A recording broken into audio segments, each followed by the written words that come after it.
Find out. Hello and welcome to the McAlester Activity Center, a.k.a. the MAC in McAlester, Oklahoma. I'm your voice of the Buffaloes, Brandon Green, along with Chase McNutt, and you are tuned in to the Lady Buff pregame show here on KNED, 1150 AM, 98.3 FM, on the KNED app, as well as McAllisterRadio.com on the KNED tab, and video streaming on McAlester Radio's YouTube channel. Today we have the Durant Lady Lions and your McAlester Lady Buffaloes in the home opener.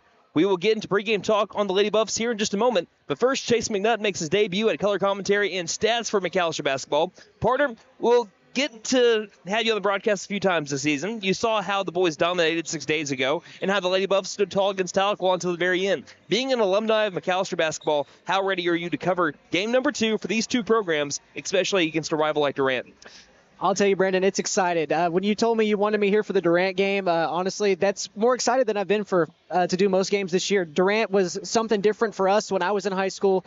This is my first time seeing a McAlester game at the MAC, but just on the basketball side of it. Obviously, I grew up and graduated playing over in Brumley, so it's a bit different. But I'll tell you, it doesn't get much better than this. I'm excited. Absolutely. Let's preview the McAlester Lady Buffaloes. Again, 0-1 on the season so far. They played strong in the first half with their new-look team, only trailing 26-22 at the end of the first half. However, the post-scoring ability of Landon and Stevens in the second half, along with the post play opening the outside shot, led to the Lady Buffaloes being outscored 32-14 in the second half. McAlester scored more than in the second quarter than they did in the entire second half. McAlester was only 1 of 12 from 3 compared to 27% from 3 for Tahlequah. McAlester also doubled the turnover margin with Tahlequah, 22-11, in their loss, a final score of 58-36. McAlester stayed in the game with their ability to rebound, though, 31-28, and making 5 of their 7 free throws compared to Tahlequah, making just 3 of 12. And some big-time contributors, you're starting off with Bodie Nystrom. She was 7 of 11 from the field for 64% from the post, 1 of 1 from the free throw line, 13 rebounds and 15 points on the way to a double-double. She stuffed the stat sheet with 3 blocks and 2 steals as well. And Rylan Lesnow in her first game of her sophomore season, 11 points on 4 of 10 shooting, 3 of 4 from the line, 9 rebounds and a steal as well. So we're going to take a quick break, and we're going to preview the Durant Lady Lions coming up here in just a moment. You're listening to McAlester Basketball here on KNED. Hey guys, it's Sam from Sam Wampler's Freedom Ford in McAlester and Eufaula. With 2 locations to choose from, we have close to 200 vehicles on the ground and coming in. And with vehicles starting at $29.95, we have something for everyone. And if you need parts or service, we are loading up at both locations to serve you better. Plus, with our mobile service van and our pickup and delivery, we can help you with sales and service no matter where you are. So come see us at Sam Wampler's Freedom Ford in McAlester and Eufaula and let us make it happen for you. So, checking accounts. There seems like a ton to choose from, right? I was looking for one that didn't charge monthly fees, with bounce protection, and had mobile banking. I found the Bank NA. The Bank NA has been voted #1 for 10 years in a row in the McAlester News Capital's Reader's Choice Awards. The bonus is that they're local, so the money stays in town. Call 918-423-2265 or go in to find what you need in checking options. The Bank NA. Strong, secure, and ready to loan. Member FDIC, Equal Housing Lender.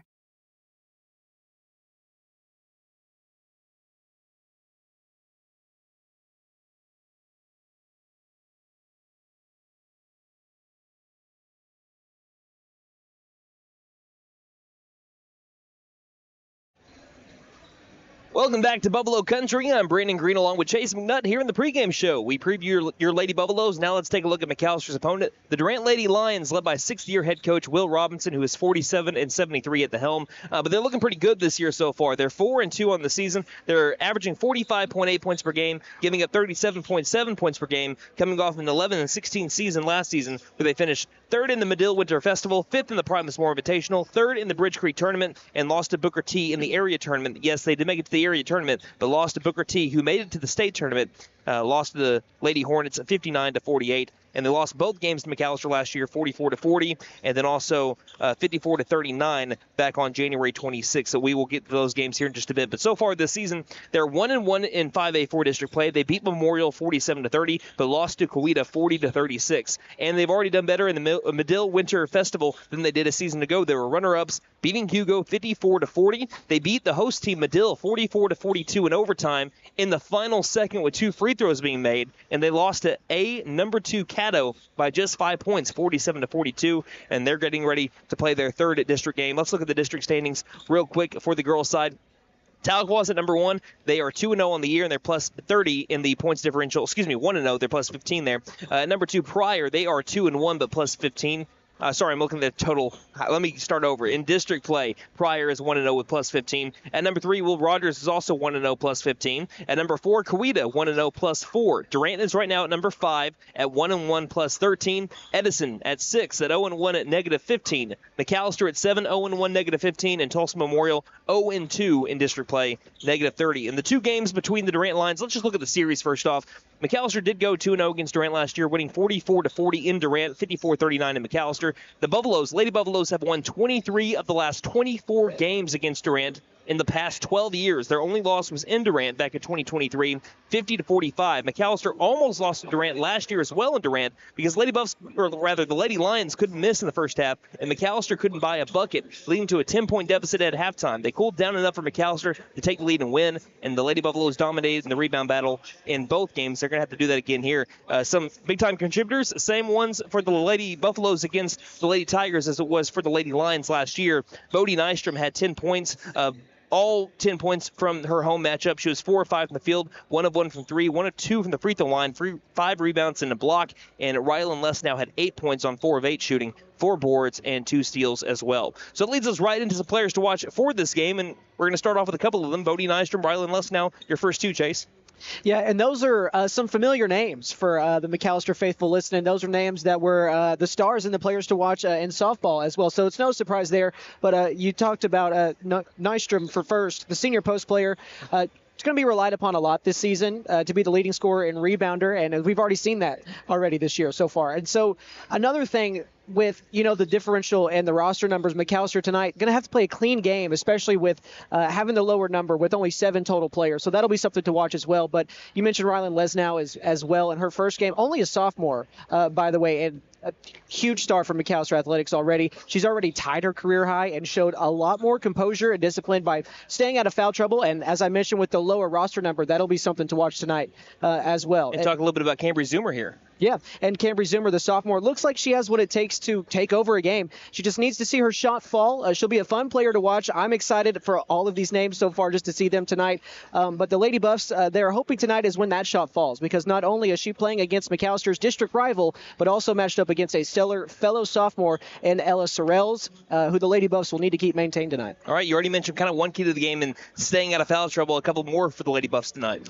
They're going to need to shoot the ball well from beyond the perimeter. The past couple of seasons, McAlester, they've had a three-point ability that opponents had to respect after Avery Alberson hit a 3 in the season opener's possession, the opening possession of the first game. The Lady Buffs, they went 0 for 11 from 3 from there on out. So just sustaining that over the course of a 4-quarter game will be a lot better for McAlester. Even if they make a quarter of their 3-point attempts, it opens the paint for playmakers like Nystrom and Lesnow as well. So those will be some things to watch. They also need to handle the ball under pressure. You've got some younger guards, and this is a younger team, and normally pressure is something that you see players fold under a little bit more. So they'll have to sustain that a little bit. They turn the ball over left and right against Tahlequah, leading to losing the turnover battle. They were doubled up 22-11. So they'll have to watch that. The margin will need to be closer to give the Lady Buffs a chance to win tonight. And finally, set yourself up for success in the fourth quarter. Your best players have to stay out of foul trouble, like I've already talked about already, so you can play your ball without worry of taking an early exit. We also saw the Lady Buffs get kind of winded come the fourth quarter last Tuesday, which is understandable, again, with the lower roster numbers, only having 7 players. However, that's not going to change this season. So a major key is having enough breath in your lungs to finish the job out in crunch time. All right, we're going to be having our starting lineups coming up as well as our national anthem in about 60 seconds. You're listening to Lady Buff Basketball here on KNED. It's the most wonderful time of the year, the Nissan year-end sales event. Come dash through the snow in the all-new reimagined Kicks. Or give the gift of pure adrenaline and test drive a Z. No reindeer here, it's all horsepower. Santa isn't the only one delivering presents this year. We'll even put a bow on it. And don't forget to tell him Maddie sent ya. Finn Nissan is your best deal dealer. Shop us online now at finnissan.com. Don't freeze before the slam dunk. Flare it to the goal. Warm as a fireplace or cool as winter snow. When summer blazes or winter bites, Freeze and Flare Comfort Advisors will be on site. Don't despair. Call Freeze and Flare Heat and Air. Licensed, bonded, and insured. Mechanical license number 001-44485. Freeze and Flare Heat and Air LLC. Your comfort's our game.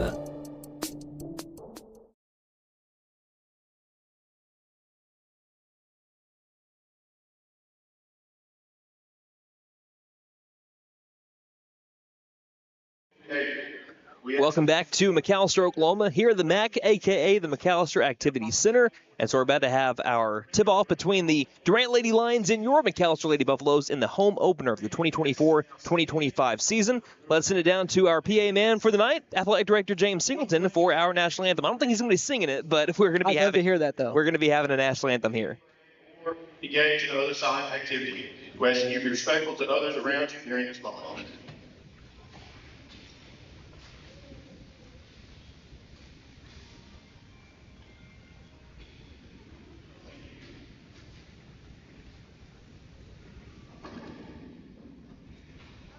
Thank you. And now, to honor America, the brave and committed men serving our country throughout the world.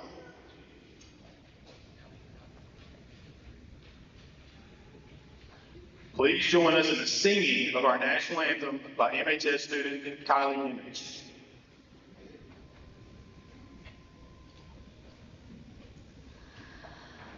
Oh, say, can you see Valentine's early light? What's so bright at the twilight's last gleaming, whose bright stripes and bright stars through the perilous fight o'er the ramparts we watched were so gallantly streaming, and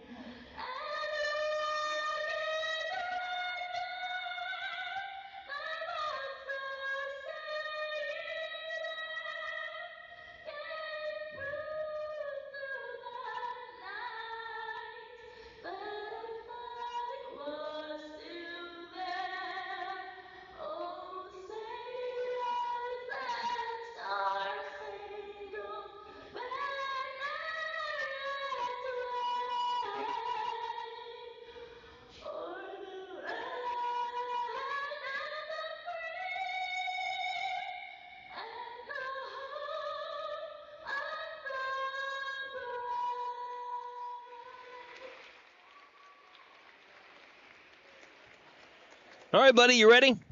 I'm ready for some basketball. How about you, Brandon? Yeah, same here. The Lady Buffaloes and the Lady Lions, the rivalry, well, not by the Red River. I know that's already kind of taken. I don't know if it's already I like it. trademarked as well by some two universities that people might know pretty well. So let's look at your starting lineups. Starting off with the Durant Lady Lions, you have number 0, Ansley Morris, the 5'6" sophomore guard. Number 1, Ayanna Wilson, the 5'4" sophomore guard. Number 3, Ella Sorrells, the 5'8" sophomore guard. Number 10, Chloe Corley, which is the 5'10" senior forward. And number 23, Abrianna Freeman, the 5'10" junior forward. The starting five for the Durant Lady Lions. For those on radio, they're wearing their blue-on-blue uniforms with the white numerals across the front and back, and Durant across the chest. For the McAlester Lady Buffaloes, here is your starting five. Number 0, senior Haley Knight. Sophomore, number 1, Henry Zummer. Well, I don't know how well it's actually going to come across right there, so let's just say it out loud. The senior guard, number 0, Kaylee Knight. The sophomore guard, number 1, Cambry Zoomer. The senior guard, number 3, Avery Alberson. The sophomore guard, number 5, Rylan Lesnow. And the senior center, number 45, Bodie Nystrom. The McAlester Lady Buffaloes wearing their white-on-white uniforms, new uniforms from the McAlester Lady Buffaloes this year with the gold numerals on the front and back and gold McAlester across the chest with the black and gold kind of stripes down the side a little bit going down the right and left sides. The McAlester Lady Buffaloes and the Durant Lady Lions about to tip off. Tip-off this season brought to you by McAlester Clothing Consignment. They accept consignments Mondays, Wednesdays, and Fridays and offers a 50-50 split. Consign with us and pick up great bargains. 1212 South Main McAlester behind Dollar General. Any final thoughts before we get started here, Chase? You got to start out you really need to start out on a good spot. You don't want to get into any early foul trouble. I know I've kind of hammered that home, but really the tone is set early. If they can get kind of flown into their offense, they don't have the advantage of playing 6 games already, but if they can get things going early, I think they'll be in a good spot. Rylan Less now inside the circle with Chloe Corley. There's the tip, won by Durant, and it's basketball time here in the Heartland as the Lady Lions are moving right to left across your radio dial and your video screen. For the McAlester Lady Buffaloes, they'll be moving left to right when they have the ball. Currently, with the ball at the right wing is number 3, Ella Sorrell. Sorrells is one of the best players, if not the best player for the Lady Lions as a sophomore this season. A lob out to the near corner over to Morris. Morris takes a couple of dribbles and passes back on and a skip to the top of the key to Ayana Wilson. Wilson swings it back over to Morris, angle left. Back to Wilson, one dribble, feeds it to the high post just outside the perimeter now. Is a Lady Lion, pass inside, back out. Quick 3 on the far corner by Sorrells is going to be falling short and rebounded by Zoomer. Zoomer will take it herself, now pass it across the timeline to Avery Alberson. 45 seconds into the first quarter, no score as the Lady Buffaloes hold strong on their first defensive possession. Alberson passes the near corner. Over to Knight. Knight a couple of dribbles, overhead pass on a bounce. Back over to Alberson between the rings. Alberson picks up her dribble, passes over to Zoomer. Left front court, looks inside. Looks like they're running baseline right now with Bodie Nystrom ranging around the baseline. Here's a pass to the high post. Taking away, almost. Zoomer's got it back to pass to the near corner. Back over to Nystrom. Nystrom has to pick up her dribble. Guarded well by the Lady Lions, who's running out of zone right now. Looks like it's a, I want to say that's either a 3-2. No, it looks like about a 3-2 zone right now here by the Lady Lions. The ball makes its way back between the rings over to Zoomer. 6:37 left in the first. Bounce pass, baseline. Nystrom tries to feed it to someone along the low post, but she was pushed out of bounds first. Not a whistle on the push, but she stepped out of bounds, making her way along the baseline, and that'll be a turnover on the Lady Buffaloes. As Nystrom tried roaming down the right baseline, a minute and a half in, we have no score between the Lady Lions and the Lady Buffaloes so far. Both teams got impresses as well. High post, bounce pass outside over to Sorrells. Sorrells trying to drive baseline, denied access from Alberson. Pass back out, driving inside. Ball's on the deck, stolen by Zoomer. Zoomer hits the floor, no whistle. We got a lot of ladies on the floor. It's stolen back by the Lady Lions. Driving in is Corley. Corley is fouled in the low post. And our first foul of the night is going to go to number 0 for the Lady Buffaloes. That is Kaylee Knight, the senior. I also want to correct myself. I meant to say zone, and I said presses. But both teams are out in zones here early, except for on this inbound. Just couldn't figure out exactly which zone Durant was in just a minute ago, but we'll figure it out a little bit later. 6:05 left to go in the first quarter. Still no score. We're looking for our first points. Durant averaging 45 points per game so far through 6 games on the year. McAlester, this is only their second game and their home opener. Far corner 3 by Sorrells is in the air and through. Tickles the twine, and those are our first points. 3 of them from Ella Sorrells, matching your number, averaging 15.3 points per game on the season. 5:45 left to go in the first quarter. High post, Bodie Nystrom has the ball low now, tries to feed it over to Knight, who is ranging over towards the right block, and it was a short hop to her, and it sails into the McAlester cheerleaders. And that'll be another turnover, 2 consecutive possessions for the Lady Buffaloes, ending in turnovers. 5:38 left to go in quarter number 1. The Durant Lady Lions lead the Lady Buffaloes 3-0, and running the point once again is Ayana Wilson. Wilson feeds it, angle right, now down inside, tipped away and stolen by Knight. Knight makes up for that foul she had on that last possession with the steal that time. Across the half-court line, Alberson has to pick up her dribble, angle left, feeds the high post to Nystrom, back outside far corner. Less now, trying to drive inside, muscles her way towards the paint and scores. Rylan Less now, the first bucket of the day for the Lady Buffaloes. They trail 3-2. Yeah, that was a tough bucket, too. Took the contact 2 steps and maybe could have gotten a free throw there on top of it, but either way, that was a good bucket to get started. 5 minutes left to go in quarter number 1. The Durant Lady Lions up 3-2. There's another steal. Poked loose and stolen by Zoomer. Zoomer in the clear, up for the layup. Lady Buffaloes have the lead. 4-3. Another steal there by the Lady Buffaloes. 4:49 left to go in quarter number 1. Not bad. Back-to-back forced turnovers. Zoomer coming off of a 5-point performance against Tahlequah last Tuesday. And in her freshman campaign, she only went 2 of 8, but there's another steal by her. She had 3 last season as well as a freshman. Driving inside is Freeman. Freeman, reverse layup blocked by Nystrom, and she's got the board too. So Nystrom says, give me that, hands it over to Alberson. 4-3 McAlester advantage, 4:23 left to go in the opening quarter. Zoomer backs up, double teamed, had to pick up her dribble, in trouble, pass side post to Les now, and it's stolen. Stolen by Wilson, in the clear this time. Now it's Les now contesting the layup. It's going to be missed, but another offensive rebound. This one by Ella Sorrells, and she will be fouled on the shot attempt. So on the putback, she was fouled. It did not find the bottom of the rim, the bottom of the netting, but she'll try to get it the hard way. 2 shots, Ella Sorrells. Ella Sorrells, an all-tournament team selection from the Medill Winter Festival, where they were runner-ups and had a pretty good showing. They beat Hugo 54-40, Medill 44-42 in overtime, in the final second of overtime. and they lost to the second-ranked team in Class A, Caddo, 47-42. Sorrells' first free throw is made to tie up the game 4-4 as a couple of Lady Lions check in. It looks like it's going to be Rachel Cordell and Emma Green checking in. Emma Green will start some games for the Lady Lions this season. Other than the early turnovers offensively, you got to like how McAlester has started this one. You forced a couple of turnovers, and you've turned that into offense as well. Sorrells makes the second free throw, and the Lady Lions lead 5-4 on the Lady Buffaloes. Trading punches here in the first half of the first quarter. Zoomer dribbling left, passes far corner. Alverson works her way back, angle left from the corner. Almost double dribbled, has to get it out, and she does so as she was double teamed along the angle. Fell to the floor, but she is able to get it over to Zoomer, working around the circle. Zoomer being worked on by number 1, Wilson. Good drive and stops at the left wing. Still trying to work around the defenders. Far corner three by Alverson is off the left side of the rim. Ball gets knocked out of bounds. And it will stay with the Lady Buffaloes. I think McAlester got away with the one there. I think it was touched by Knight, actually. But the Lady Buffaloes will take advantage of it. Down by 1, baseline, inbound here for Alverson. Right of the glass. Bounce pass is inside. Good look, but a block. Lesnow went up for the 2, but she was blocked. And a rebound by Sorrells, making her way down the far sideline. Coast to coast up with the layup. Her shot is blocked by Nystrom. Offensive rebound. Out to the short corner. 2 is going to be missed as well. Nystrom's got the board as 2 different Lady Lions hit the deck in unison. Ahead over to Lesnow. Lesnow trying to drive. Goes up for 2. She got it and 1. She shoots. She scores right this way. Miss Lesnow to the charity stripe. And she tries to get 3 for the price of 2 here. Well, I think she heard me say she could have got a free throw earlier because now she gets the and 1. This trip to the free throw line brought to you by Big V Feed Center. For your animals' needs, plus winter feed booking prices, call 918-426-1951 as Lesnow hits the free throw. The Lady Buffaloes lead 7-5. Lesnow against Tahlequah went 3 of 4 from the free throw line last Tuesday. 2-point McAlester advantage. 3:15 left to go in the first. Wilson with the ball. Right wing guarded up by Albertson. Pass out between the rings. Working it way all the way to the near corner. 3-pointer for the lead by Green is swished. 8-7. The Durant Lady Lions lead the McAlester Lady Buffaloes.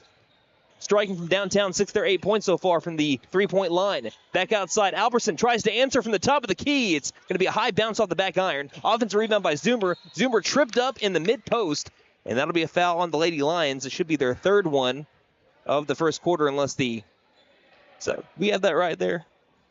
Was I too slow? On which one? Sorry, say that again. Foul, but I didn't see who it was on. It looked like I think they got Ralph for that one. Inbound far corner 3 is going to be back ironed by Zoomer. And a rebound by the Lady Lions. Keeps them ahead by 1 with 2:43 left to go in the first quarter. Durant leading 8-7. So the foul count right now is 2-2. Inbound, a dribble down low by Sorrells. Backed up on Lesnow. Top of key 3 is in the air, and that one grazes the side of the rim. Another offensive rebound back outside. Finds its way through the arms of Sorrells, but straight to Wilson. Wilson on the drive. Mid-range floater is not going to fall either. McAlester trying to desperately end this possession. Great hustle play by Zoomer. She's got it along the baseline. And a timeout called by Coach Bashirs to keep the possession. 2:18 left to go in the first quarter. What an excellent hustle play by Cambry Zoomer to keep the possession alive for McAlester. Durant leads McAlester 8-7. We'll take a break and be back here on KNED. Patriot Chrysler Dodge Jeep and Ram in McAlester says bring on the monstrous discounts on new Jeeps in stock, including Jeep Wranglers. Take up to $12,000 off new Wranglers or 0% for 72 months. The hot-selling Compass discounted $8,000 off or priced at $19,900. Wow! Patriot makes your next Jeep affordable, which allows you to pay off those pesky credit card bills. Patriot Chrysler Dodge Jeep and Ram in McAlester. Wrangler MSRP $68,190. Compass $28,090.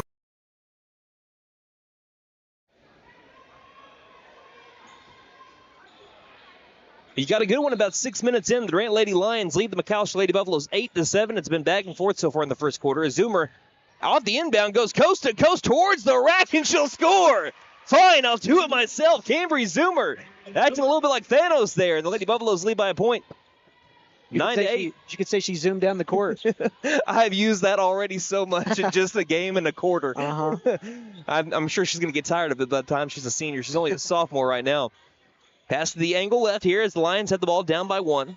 Back out to the right wing. Pass inside. With it is Zoe Lee in the game for the first time. Pass inside. Batted around like a volleyball. And stolen right back by Sorrells. And she scores off the right block. It looked like Bodie Nystrom was destined for a steal after a tipped ball by Rylan Lesnow, but it finds its way into the arms of Sorrells. A lucky bounce, and the Lady Lions lead by a point again, 10-9. Alverson between the rings with about 90 seconds left to go in the first. Alverson picks up her dribble. Everyone's guarded up. Has to find someone, finds Les now on the edge of the perimeter, back outside near corner. Pump fake by Alverson. Works around 2 defenders, pass back out to the right wing. Les now finds Zoomer, baseline. She is pulled back on the shot, and she'll go to the free throw line for 2 attempts here. And she was pulled from her waist, falling backwards, so she'll have to try to tie and maybe take the lead here with 2 free throws, as on the season, only 1 of 2 from the free throw line. Last year, she was 2 of 2 in her only 2 attempts. As the first free throw by Zoomer clanks off the iron, and we're still down by 1. That was the 3rd foul on the Lady Lions, first personal on Ella Sorrells, who already has 7 points. Another thing I love about playing at the MAC, you can see how many points the opposing team has just by looking at the scoreboard. Second free throw is made by Cambry Zoomer, and it's a tie game 10-10. 1:09 left to go in the first. Across the half-court line, pass over to the right side, over to Green, swinging it back to the left side. A lot of ball movement here for the Lady Lions as this one's tipped around on the deck, and somehow the Lady Lions still wind up with it into the arms of Wilson as it rolled to her in the corner of the front court. They'll work around the perimeter quite often until they find someone open inside the perimeter, or they'll try to make it happen themselves with their guards. They'll take one from the top of the key. That three-pointer is in and out by Sorrells, rebounded by Rylan Lesnow with 40 seconds left to go in the first. Tie game 10-10. Pass to Albertson, left front court. Albertson looks inside, no one's there. Finds a wide open Knight. Knight in the low post is fouled on the way up. And it'll be Kaylee Knight with 2 free throw attempts here. What about the vision there from Avery Albertson? Yeah. They've done a really good job at finding open people down low, and it's led to fouls multiple times. We can tell the Durant Lady Lions, their guards are trying to up the pressure on McAllister's guards, and it's leading to open people in the paint.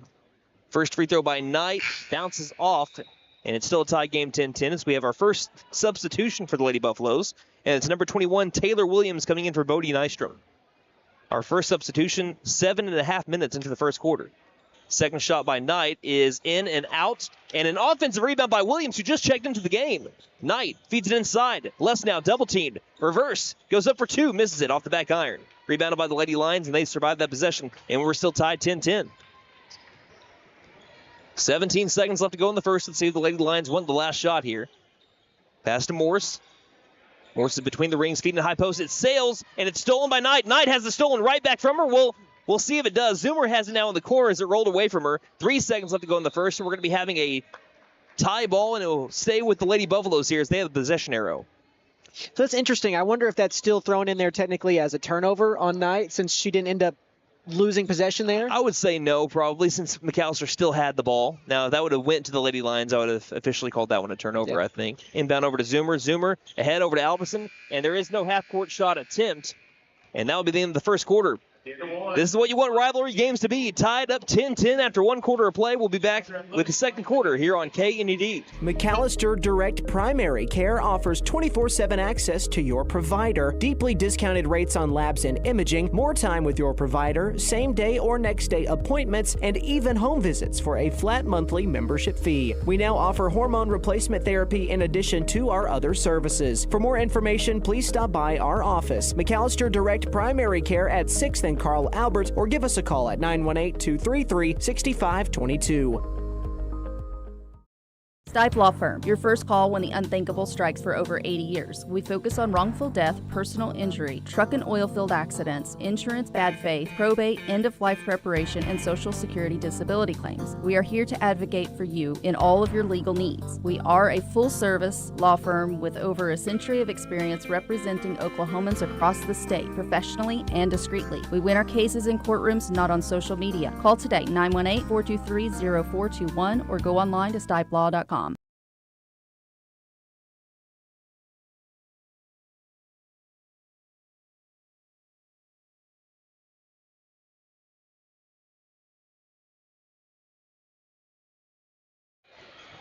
You joining us in the middle of play here in the second quarter. We're tied up 10-10 between the Durant Lady Lions and the McAlester Lady Buffaloes. As 13 seconds into the second quarter, we're going to be having a shooting foul on one of the Lady Buffaloes. As looks like that's going to be charged to Kaylee Knight. That's her second personal. First team foul for the Lady Buffaloes in quarter number 2. Again, the rule change that went into effect last year. Fouls reset at the end of each quarter. First free throw is made by the Lady Lions, number 0, Ansley Morse. And so Knight will have to check out, not wanting to get into foul trouble. Bodie Nystrom comes back into the game. So the Lady Lions retake the lead 11-10. Second free throw by Morse is good as well. And it's a 12-10 Lady Lion lead. Neither team has led by more than 3 points. McAllister's largest lead has been 2. Zoomer with the ball left front court. A lot of face pressure here by the Lady Lions so far. Again, double teamed in the front court is Alberson. Pass to Nystrom, who's working outside the perimeter right now. One dribble, back out between the rings to Alberson. Alberson looked inside, no one was there. 7:28 left to go in the first half. Lady Buffaloes down 12-10. Good pass inside to Williams. Williams high post is trying to work away from a couple of Lady Lions. We're going to be having a tie ball here. Staying with the Lady Buffaloes who have the possession arrow. I think they've done a good job of handling the pressure so far, especially getting across the half-court line where it looks like they're trying to trap the ball handler more often than not. 7:22 left to go in the first half. Lady Lions up by a bucket. Alberson looking, surveying. Tries to find Zoomer, does so. Zoomer zooms into the paint, goes up for 2, and she's going to be fouled hard. She'll go back to the free throw line, where she is 1 of 2 from the charity stripe so far tonight. This trip to the free throw line brought to you by Big V Feed Center. For your animals' needs plus winter feed booking prices, call 918-426-1951. Zoomer's first free throw is off the rim again. McAllister struggling from the free throw line so far. They were 5 of 7 against Tahlequah back last Tuesday. Second free throw by Zoomer, and once again she goes 1 of 2 from the line. All 3 trips to the line that she's had so far this year, she's gone 1 of 2. And the Lady Lions lead the Lady Buffaloes 12-11. We have a right wing 3 right away by the Lady Lions at back irons. Ball's loose, offensive rebound by Sorrells outside the perimeter. Sorrells dribbles between the rings back over to the left wing where she grabbed the rebound. Now pass inside, great look and an easy bucket off the right block. Coming up with the 2, it looked to be Chloe Corley. And we have a pass that came over to the near side. It got knocked out of bounds by Sorrells. But, Brandon, that's 5 offensive rebounds now for the Lady Lions, so that'll be something McAllister is going to have to figure out as this one goes along. We're going to have to look at that stat by the time we get to halftime to see just how bad the rebound total is right now. But you're right, a lot of second chance opportunities right now for the Durant Lady Lions. Inbound over to Nystrom. Nystrom hands it off over to Alberson around the right wing. She drives in, finds a lane, and banks it in. Avery Alberson with the left hand, her strong hand. She's able to go straight to the rack and score, and the Lady Buffaloes back down by a point. 14-13, 6:39 left to go in the half. Pass angle left, back between the rings. Going to like to work outside the perimeter quite often. Jump pass to the top of the key. With it is Freeman. Freeman driving, stopping at the high post, back outside with a pass, and it's through the hands of number 10, Chloe Corley, into the Durant cheerleaders. With 6:27 left in the half and a 1-point Durant lead. We've got dueling cheerleaders here tonight. You've got Durant over on the left side of the floor, and you've got McAllister on the right. Not often you get to see both cheerleading groups be able to be on the same floor at the same time. I think it makes it better, adds to the atmosphere a little bit. I agree. Just can't wait till the pride of McAllister is here, too. Yeah. 6:15 left to go in the first half. Williams tries to feed it and can't do so. Is now Lesnow, who is going after the loose ball, ran into Sorrells, and that'll be a foul on Lesnow. Should be her first. That is just her first. Team second in the second quarter. 6:13 left in the first half. Lady Lions lead 14-13. Now, you got to play, like you said, over at Bob Brumley Gymnasium, the house on the hill. How cool was it when the band got to play, and how livid was it? Yeah, it was deafening. You love having it at the football field as well, but in Brumley, yeah, it's deafening. Let's not going to be careful. Almost fouled a Lady Lion a second time. There's a missed 3 from the corner, rebounded by Sorrells, the one that shot and missed the three-pointer. Then we have another missed shot by Sorrells, and a foul on the rebound by the Lady Lions as Taylor Williams was able to grab the board. That'll be a rebound by Taylor Williams. 5:51 left in the first half. And the foul was on number 15, which is Zoe Lee, her second personal. Second team foul by Durant. 5:44 left in the half. Zoomer passes to the top of the key to Lesnow. Quickly swings to left wing. Bounce pass. Baseline. Williams for 2. Left it a little short. Trying to fly in for the board was Nystrom. Instead, it's Rylan Lesnow that comes up with it. Misses the shot. Gets her own rebound again, and a third time's a charm. Rylan Lesnow with the 2. And the Lady Buffaloes back on top. 15-14. 5:23 left in the half. Wilson tries to zoom past Zoomer. Can't do it when your last name is Zoomer. Wilson back again guarded by Zoomer. 2-3 zone being played by the Lady Buffaloes right now. Near corner pass over to Morse. Morse tries dribbling. She does so inside the perimeter. Has to pick up her dribble. Everyone's guarded. Back out to the left wing over to Freeman.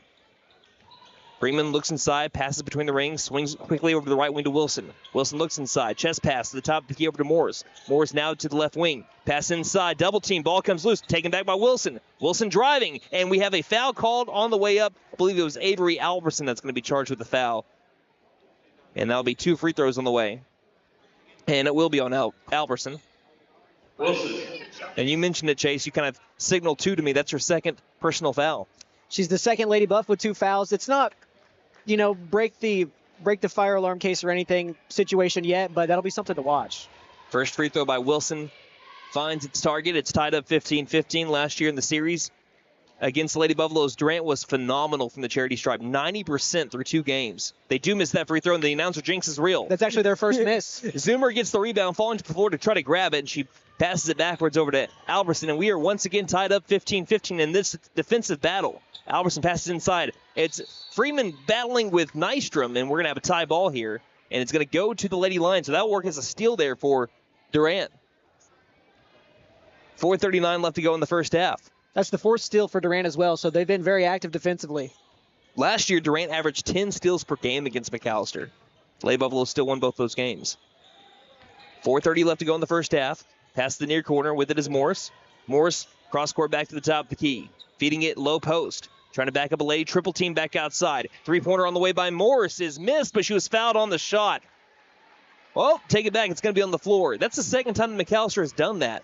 So they did it against Tahlequah, where well after the shot has been shot, it's on the follow-through, and here in high school basketball, that doesn't count as a shooting foul, so it's going to be on the floor. But that's McAllister's 4th team foul. First one charged to Cambry Zoomer. Yeah, you're just one away, as you mentioned earlier, from what is now a double bonus. Inbound left wing. Back out over to Morris, who shot a 3 that missed just a minute ago. Morris dribbles around Williams and settles around the left front court, has to pick up her dribble, though, and is able to find Freeman right by the circle. Back over to Sorrells. You can't leave her open. Far corner 3 is missed, though. Ball gets knocked out of bounds, and last touch by the Lady Lions. We're going to have McAlester basketball halfway through the second quarter. 4 minutes exactly on the clock. You mentioned how good Durant shoots from the line. They're 5 of 6 from the line, but conversely, not shooting very well from the 3-point line. Just 2 of 9 so far to start out. Bounce pass, but Sorrells, she's one of those people you don't want to leave wide open. As this one gets knocked out of bounds, Morris let it loose. And kind of coincidentally, Tahlequah was really poor from the 3-point line for the first half, 2 of 13. They ended up finishing around 30% from 3 on the game. So McAlester wants to make sure that they're able to guard the perimeter pretty well. And so far they have been. High post, Nystrom trying to drive. Nystrom triple teamed, lays it up. Can't find the bottom of the bucket, though. Another missed shot, rebounded by Freeman. The Lady Lions will move it right to left. 3:30 left in the first half. Wilson left wing guarded up by Zoomer. 1-on-1. Literally and numerically. Pass to the low post. Double team. Back outside. 3-pointer on the way by Sorrells again. This one is right down the hoop.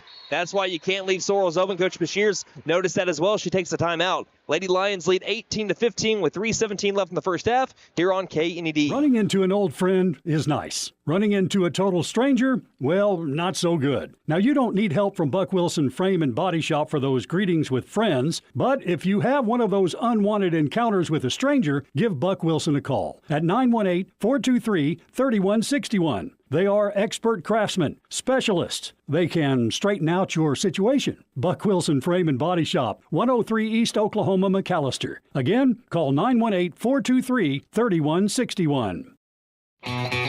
Hey guys, it's Sam from Sam Wampler's Freedom Ford in McAlester and Eufaula. With 2 locations to choose from, we have close to 200 vehicles on the ground and coming in. And with vehicles starting at $29.95, we have something for everyone. And if you need parts or service, we are loading up at both locations to serve you better. Plus, with our mobile service van and our pickup and delivery, we can help you with sales and service no matter where you are. So come see us at Sam Wampler's Freedom Ford in McAlester and Eufaula and let us make it happen for you.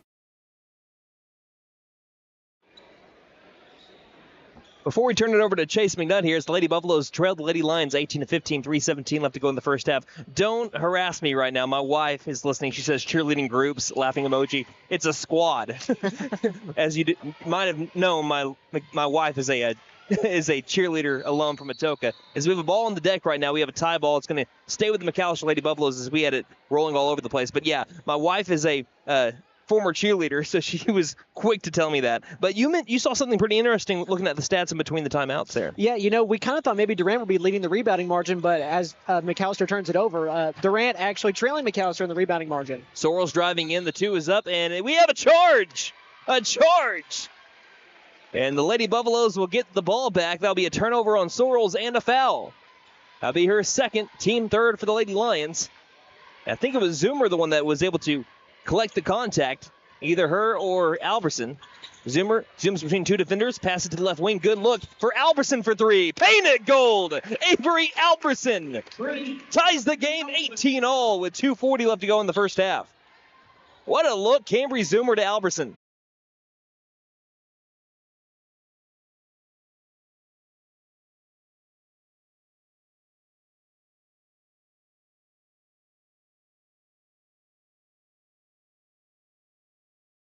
Foot.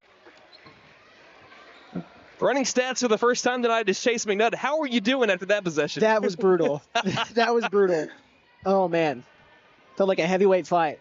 I think you got it all, though. Four offensive rebounds by McAlester on that last possession. Props to you for shouting all that out. Just as hard, by the way. I'm trying. Far corner, it's hard to describe all the madness that went on that last possession. Pass inside is tipped and stolen by Williams, but stolen right back by Wilson. Wilson takes a transition, if you would say, three, and she makes it. And it's the largest lead of the game for either team. Lions lead the Lady Buffaloes 23-18. 90 seconds left to go in the first half. The Lady Buffaloes give a turnover right back up.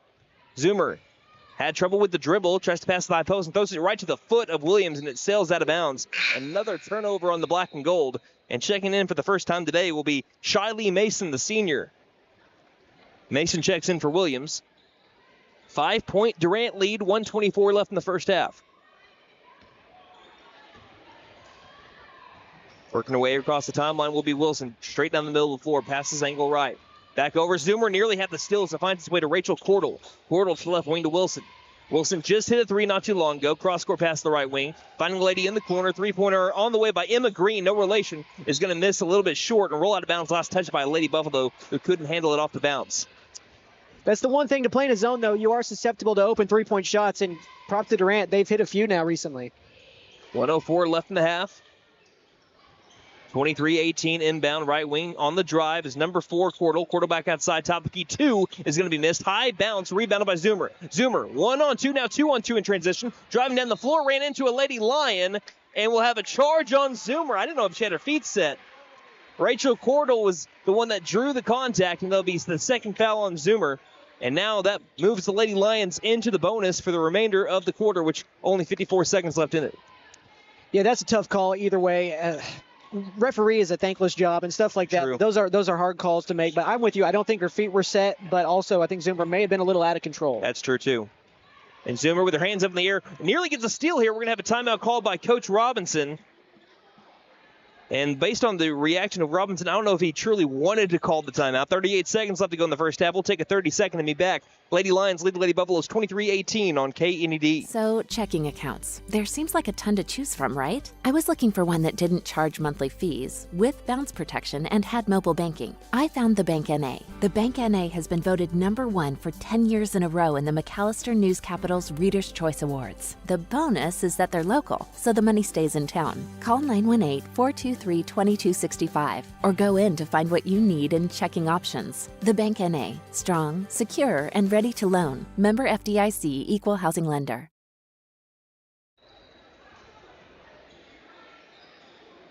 .38 seconds left to go in the opening half. The Durant Lady Lions lead 23-18. It's been a one-possession game for a majority of this game until an Ayanna Wilson 3 off of a steal left herself wide open at the top of the key. And that has been, so far, the difference. It's a 5-point game right now. Inbound, Lady Lions continue to keep the possession after a timeout called by Coach Robinson was able to keep them the ball on the left side of the half-court line. 30 seconds left in the half, trying to drive. Up for two, blocked by Lesnow, and the ball rolls out of bounds. Last touch by Lady Lion. McAlester will have a chance here before the end of the half to pull it back within a possession. But a play by Rylan Lesnow. A year ago, she had 5 blocks. I believe that's her first one recorded of the, their first one recorded of the new season. 15 seconds left in the half. Mason dribbling right, lobs it over to Alberson. 12 seconds. Alberson looks inside to Nystrom. Nystrom guarded up well, goes baseline. Lost the ball on the drive along the baseline. Second time tonight that's happened for the Lady Buffaloes. And it'll be a turnover on McAlester again. They had 22 against Tahlequah. That's what really hurt them as they doubled up the Lady Tigers last week. We'll talk about it at our halftime stats, but one more possession here for the Lady Lions. 3 seconds, 2 seconds. Wilson off the screen, right wing three's in the air, and it just grazed off the left side of the rim, and that will be the end of the first half. We got a good one, though, here in Pittsburgh County. The Durant Lady Lions lead the McAlester Lady Buffaloes 23-18. We'll be back in just a moment here on KNED. Don't freeze. before the slam dunk. Flare it to the goal. Warm as a fireplace or cool as winter snow. When summer blazes or winter bites, Freeze and Flare Comfort Advisors will be on site. Don't despair. Call Freeze and Flare Heat and Air. Licensed, bonded, and insured. Mechanical license number 001-44485. Freeze and Flare Heat and Air LLC. Your comfort's our game. Patriot Chrysler Dodge Jeep and Ram in McAlester says bring on the monstrous discounts on new Jeeps in stock, including Jeep Wranglers. Take up to $12,000 off new Wranglers or 0% for 72 months. The hot-selling Compass discounted $8,000 off or price at $19,900. Wow! Patriot makes your next Jeep affordable, which allows you to pay off those pesky credit card bills. Patriot Chrysler Dodge Jeep and Ram in McAlester. Wrangler MSRP 68190. Compass 28090. McAlester Direct Primary Care offers 24/7 access to your provider, deeply discounted rates on labs and imaging, more time with your provider, same-day or next-day appointments, and even home visits for a flat monthly membership fee. We now offer hormone replacement therapy in addition to our other services. For more information, please stop by our office, McAlester Direct Primary Care at 6th and Carl Albert, or give us a call at 918-233-6522. Stipe Law Firm, your first call when the unthinkable strikes for over 80 years. We focus on wrongful death, personal injury, truck and oil field accidents, insurance bad faith, probate, end-of-life preparation, and Social Security disability claims. We are here to advocate for you in all of your legal needs. We are a full-service law firm with over a century of experience representing Oklahomans across the state, professionally and discreetly. We win our cases in courtrooms, not on social media. Call today, 918-423-0421, or go online to stipelaw.com. Running into an old friend is nice. Running into a total stranger, well, not so good. Now, you don't need help from Buck Wilson Frame and Body Shop for those greetings with friends, but if you have one of those unwanted encounters with a stranger, give Buck Wilson a call at 918-423-3161. They are expert craftsmen, specialists. They can straighten out your situation. Buck Wilson Frame and Body Shop, 103 East Oklahoma, McAlester. Again, call 918-423-3161.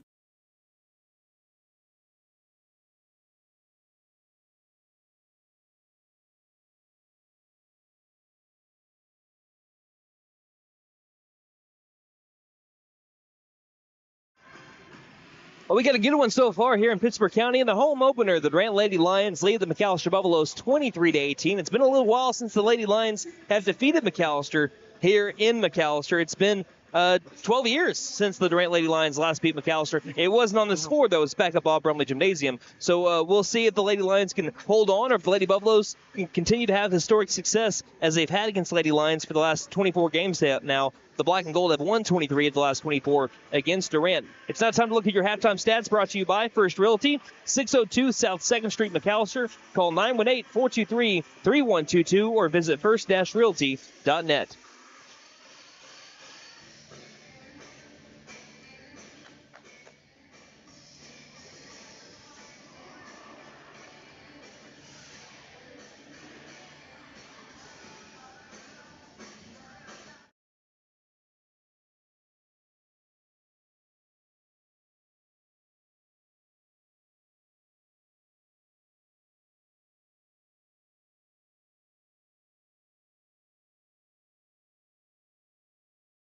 All right, Chase, take it away. All right, Brandon. Well, let's go ahead and get into some player totals real quick. We're going to start off with Rylan Lesnow, who's leading the field. And first things first, only 3 Lady Buffs have scored so far, and they're led by Lesnow, who is 3 of 7 from the field. She's got 7 points. Also is 1 for 1 from the free throw line. She also has that big block that you called there at the end of the second quarter.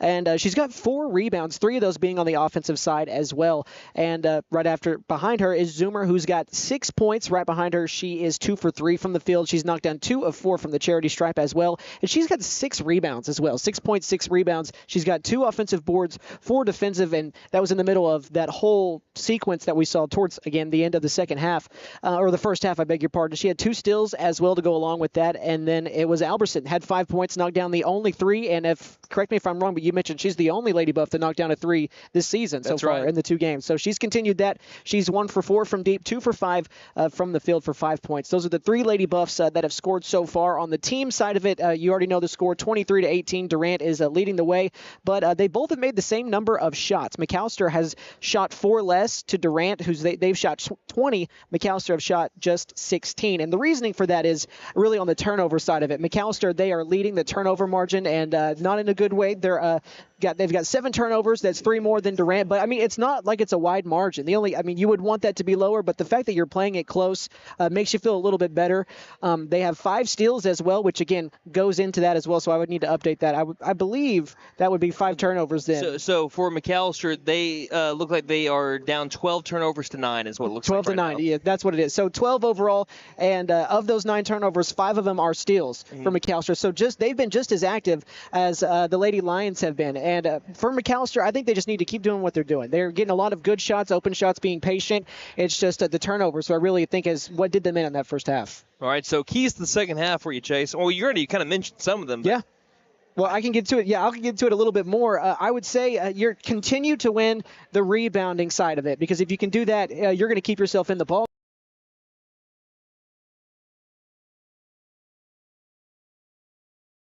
Three of 7. You missed 4.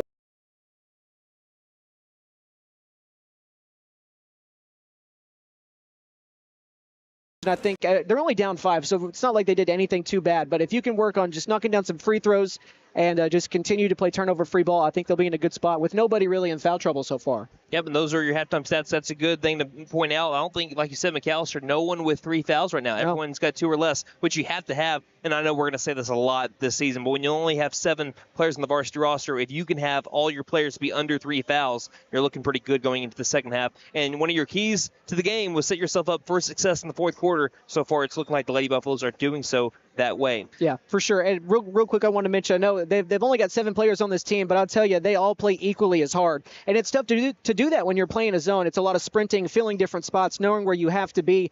And like I said, you've got to go and rebound, especially in a zone. You're susceptible to the 3-point shot, which they've given up, but they've also rebounded well, as we've seen so far. So if they can continue to do that, as I've already mentioned, I think they'll be all right. Those are your halftime stats brought to you by First Realty, 602 South 2nd Street, McAlester. Call 918-423-3122 or visit first-realty.net. We'll take a break, and we'll be back here in about 2.5 minutes with second half action as the Durant Lady Lions lead the McAlester Lady Buffaloes here in the home opener 23-18 here on this Monday, December 9th. McAlester Direct Primary Care offers 24/7 feel like I'm in my Michael access to Cage your era. provider, Yeah. Start talking about my church league. Imaging, more time with your provider, same day or next day appointments, and even home visits for a flat monthly membership fee. We now offer hormone replacement therapy in addition to our other services. For more information, please stop by our office, McAlester Direct Primary Care at 6th and Carl Albert, or give us a call at 918-233-6522.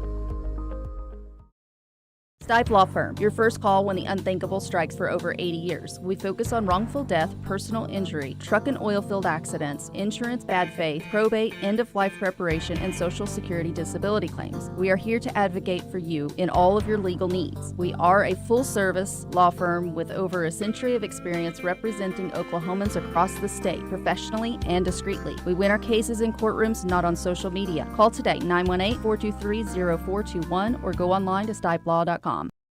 Running into an old friend is nice. Running into a total stranger, well, not so good. Now, you don't need help from Buck Wilson Frame and Body Shop for those greetings with friends, but if you have one of those unwanted encounters with a stranger, give Buck Wilson a call at 918-423-3161. They are expert craftsmen, specialists. They can straighten out your situation. Buck Wilson Frame and Body Shop, 103 East Oklahoma, McAlester. Again, call 918-423-3161. Hey guys, it's Sam from Sam Wampler's Freedom Ford in McAlester and Eufaula. With 2 locations to choose from, we have close to 200 vehicles on the ground and coming in. And with vehicles starting at $29.90.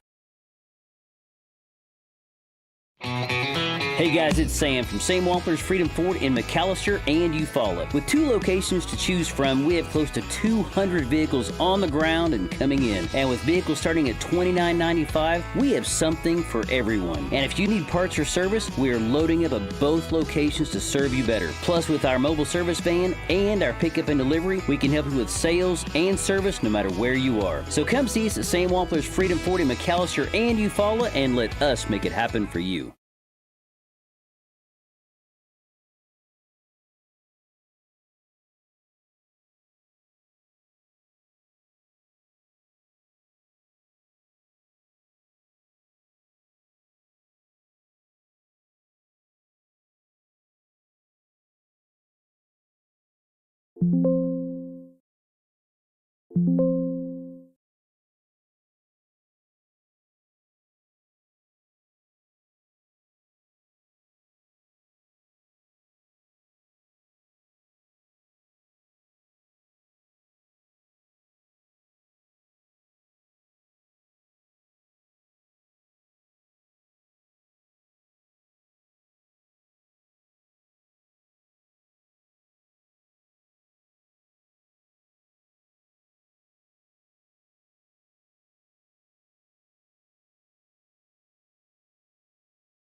5-point deficit for the Lady Buffaloes.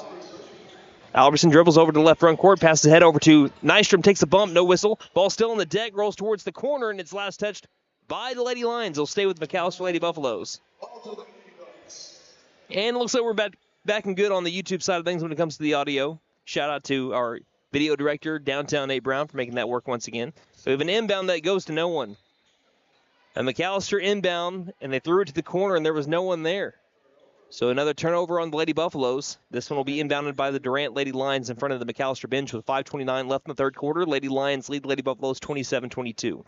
Yeah, Brandon, 3 turnovers so far here early in this third quarter, about 2.5 minutes in, and their deficit is still the same, though, only down 5. So it's not hurting them too bad yet. Yeah, 15 turnovers here early on the Lady Buffaloes. Again, had 22 last game against Lady Tigers. Pass inside, good look, and a foul called in the low post. This one should be on Rylan Less now.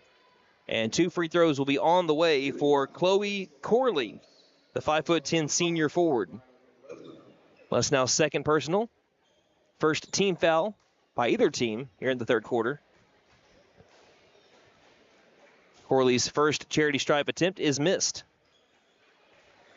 And we're still looking at a 5-point deficit. Only the second miss for Durant from the free throw line so far. I believe they're 5 of 7 now. And do we have, no, okay, Albertson's talking to Coach Bashirs over on the other side of the half-court line. Here's a second missed free throw. Doesn't happen very often for the Lady Lions. Rebounded by Lesnow. And Zoomer will pass it back over to Lesnow. She crosses the half-court line. Lesnow to the top of the key. Zoomer bounce pass to the far corner to Knight. Knight looks inside over to Nystrom. Nystrom lobs it inside to Rylan Lesnow, who got it and won. Good ball movement by the Lady Buffaloes. A couple of times you're getting kind of worried they're going to turn it over. But it finds its way to Rylan Lesnow, and she gets the 2-pointer. And a chance to get a third. She shoots, she scores right this way. Miss Lesnow to the charity stripe. This trip to the free throw line brought to you by Big V Feed Center for your animals' needs, plus winter feed booking prices. Call 918-426-1951. Her second and one of the game as well. Could possibly be her third. And she misses the free throw, but it's another rebound by Zoomer. Zoomer doesn't stand very tall, but she's got 7 rebounds now on the whole game. That's her third offensive rebound, too. Far corner, Lesnow. Looks inside, tries to find Nystrom. Ball's tipped loose, and it's another steal by the Lady Lions. This time by Wilson. But it's back to a one-possession game, 27-24, 4:38 left in the third. Back outside. Morris traveled along the right wing. She went for the pump fake and tried going around the Lady Buffalo, but moved her feet, did the cha-cha slide without the music. Give the ball back to the Lady Buffaloes. I feel like you see that motion a lot on the pump fake in high school basketball, especially maybe more on the girls' side, and it's not always called. It's kind of just, I guess, how the official is feeling. Right. That's got to be one of the most called travel plays at the high school level, I'd say. Pass baseline. Nystrom going up for a tough two, and she banks it home. And the Lady Buffaloes down by 1 now. They're on a 6-0 run. 4:18 left in the third quarter, 27-26. Wilson trying to end it. Back out over to Sorrells. Sorrells pulls up from just inside the three-point line, leaves the two-pointer short. It's rebounded by Zoomer, and she runs into Sorrells. Sorrells will be charged with a foul, and if I'm not mistaken, that should be her third. That is her third. So that'll be something to watch. The best shooter for Durant on the floor there picks up her third. It's a 1-point deficit. McAlester in the middle of a 6-0 run with 4:07 left in the third quarter. 9 offensive rebounds for the Lady Buffs to 8 for Durant so far. Alverson has her pass tipped. It's going to be taken by the Durant Lady Lions. Another steal this time by Zoe Lee. Wilson dribbling in, kicking late, near corner three by Morse. And that one will miss. And we have an over-the-back call. A lot of contact by Zoe Lee down in the post. And she'll be charged. I think that's going to be her third foul. Team foul number 3 on the Lady Lions in the third quarter. And once again, the Lady Buffaloes defensive possession, pretty solid there. Down by 1 to the Lady Lions. 3:44 left in the third quarter. And Zoomer just traveled. That's a needless travel. She just, I'm going to say it had a brain fart there. Yeah. Right around the circle. I think she thought she was going to pass it and then decided not to last second and then just went to the dribble and got caught with the turnover. That's the second straight game we've seen that from a Lady Buffalo so far. But again, a lot of these ladies haven't had a ton of varsity experience, so they're getting it here, and they've played 2 competitive games so far, both against teams that have cats as their mascot. Far corner 3 on the way by Morse is going to be too strong. Rebounded by Zoomer again. She's always at the right place at the right time. Dribbles up behind the back, showing some nifty ball handling skills. So she passes across that court line over to Alberson. Alberson between the rings, trying to dribble left and does so. Bounce pass into the post. Nystrom goes up for a 2, and she's fouled. Bodie Nystrom will go to the charity stripe with their team down by 1. Last season was a 44% free throw shooter. Against Tahlequah, she went 1 of 1 from the line. Last year against Durant inside this gym, 1 of 2 from the line. If she can make 1 of her free throws, we have a tie game. First shot rattles home. And it's a tie game, 27-27. And another thing to watch, Brandon, is one more foul against Durant puts McAlester in the bonus for the rest of the quarter. Right, with still 3 minutes and 11 seconds left in the third quarter. Tie game, 27-27 here in the Lady Buffaloes game. Nystrom for the lead. Got it, nothing but net. And the Lady Buffaloes, 8 straight points. They lead 28-27. Their first lead since early in the second quarter. Wilson passing, angle right to Cordell. Cordell feeds it inside to Sorrells. Sorrells back out. Left wing 3 to get the lead back is short. We have a rebound by Freeman. Freeman up for 2, and she is fouled on her way up, and that one's going to be the third one on Rylan Lesnow. So 2 free throws on the way for Abriana Freeman, and this will be an early decision that I wonder what Coach Bashirs is going to do here. Do you take out Lesnow, who's been one of your best players in the third quarter? As the first free throw is missed, Lady Buffaloes still maintain the 1-point lead. Yeah, she's the leading scorer on the floor with 11 points and halfway to a double-double as well. So Freeman's second free throw is missed as well. Alberson has the rebound. She'll make her way across the half-court line and stopping along the circle. Pass angle right over to Zoomer. Zoomer, overhead pass to the right elbow, driving in. Lesnow lost the ball, but straight to Bodie Nystrom. Can't make the wide-open right block shot. But luckily for the Lady Buffaloes, it was last touched by a member in blue across the baseline. It'll stay with the Lady Buffaloes on a baseline inbound left of the glass. 2:41 left in the third and a 1-point black and gold lead. Alverson feeds it, tries to feed it to the low post at Lesnow. Every avenue is blocked up, and it's stolen by the Lady Lions. Dribbling down the floor, Sorrells trying to feed it late. Alverson jumps right in the way and gets the steal. It's been a major scoring drought here for the Lady Lions. About 4 minutes of game time of no scoring. Coach Bashirs will call a timeout. With 2:26 left in the third quarter, Lady Buffaloes lead by a point, 28-27, here on KNED. It's the most wonderful time of the year, the Nissan year-end sales event. Come dash through the snow in the all-new reimagined Kicks. Or give the gift of pure adrenaline and test drive a Z. No reindeer here, it's all horsepower. Santa isn't the only one delivering presents this year. We'll even put a bow on it. And don't forget to tell them Maddie sent ya. Finn Nissan is your best deal dealer. Shop us online now at finnnissan.com.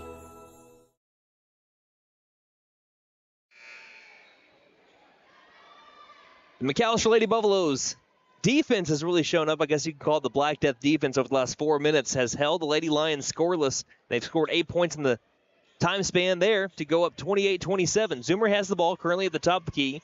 She tries driving right side. Pulls up for a fadeaway jump shot that falls. Cambry Zoomer, have mercy. She's on the floor with Kaylee Knight, Avery Albertson, Rylan Lesnow, and Bodie Nystrom as Lady Buffaloes lead 30-27. It's their largest lead of the game. Wilson left elbow, hands it back off over to Freeman beyond the perimeter. Freeman top of the key, trying to drive, up for two. Good move, and she just laid it in. What a move by Abriana Freeman, the junior forward. And the Lady Lions pull it back within one, 30-29. 1:50 left in the third. Bounce pass far corner over to Knight. Knight swinging it back to the right wing to Zoomer. Zoomer guarded up well by Green. Zoomer chest pass over to Albertson, left wing. Albertson starts her dribble, back pedals up to the white line. Trying to work away from Wilson. Try to thin the needle towards the high post area, and she is hacked in the act. That will be foul number 5, and that will send Avery Albertson to the free throw line.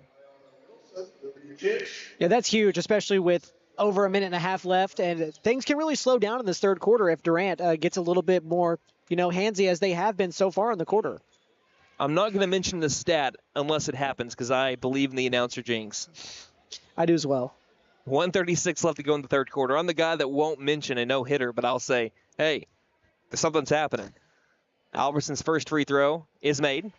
Lady Buffaloes lead 31-29. This is trip to the free throw line brought to you by Big V Feed Center for your animals' needs, plus winter feed booking prices. Call 918-426-1951. Second free throw by Albertson is missed, and that's her first miss in a season and a half. But the rebound is rebounded by Rylan Lesnow. She tried throwing it back over to Zoomer or Albertson along the right wing. That was Albertson. It was tipped out of bounds into the media table on the far side, so it'll stay with Lady Buffaloes.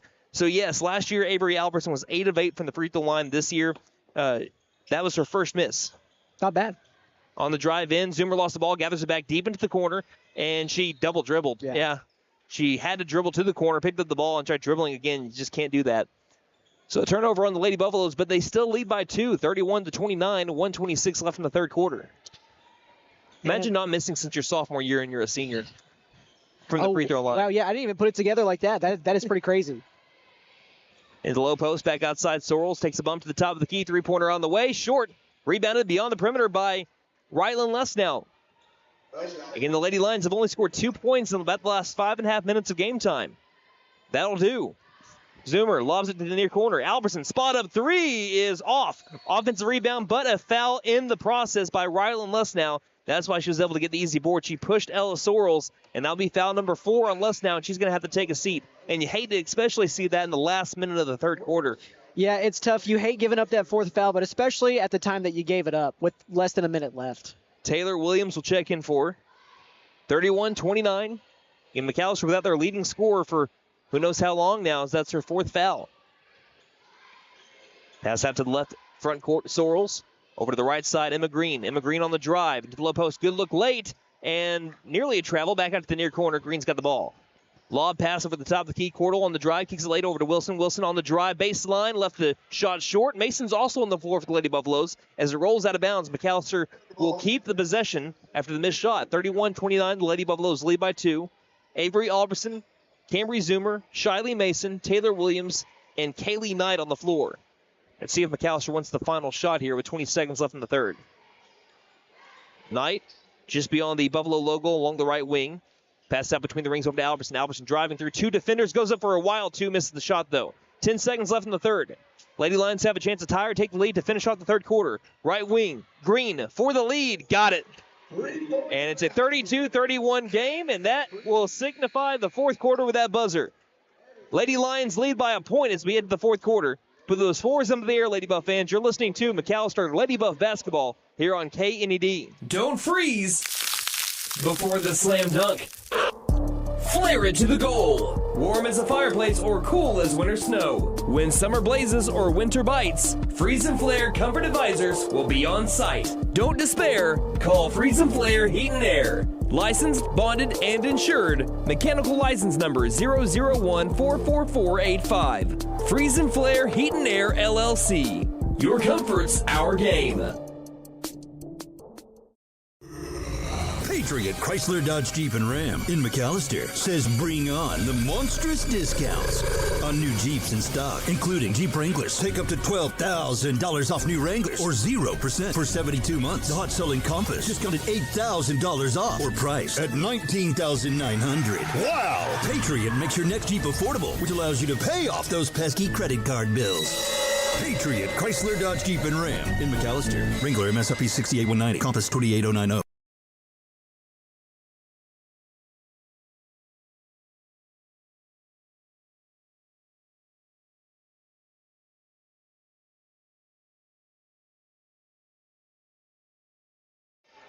We begin the fourth quarter, and after a last-second third quarter three, the Lady Lions lead the McAlester Lady Buffaloes by a point. Currently, the Lady Buffaloes have the ball. Shiley Mason has it short corner. Back outside, over to Knight. Knight double-teamed. As Lady Lions are able to rip it away, Sorrells with the steal. Going down the floor, has the numbers 3-on-2. Over the drive, misses the shot. Good transition defense. And Avery Albertson has the rebound along the baseline. But did she step out of bounds first? She did.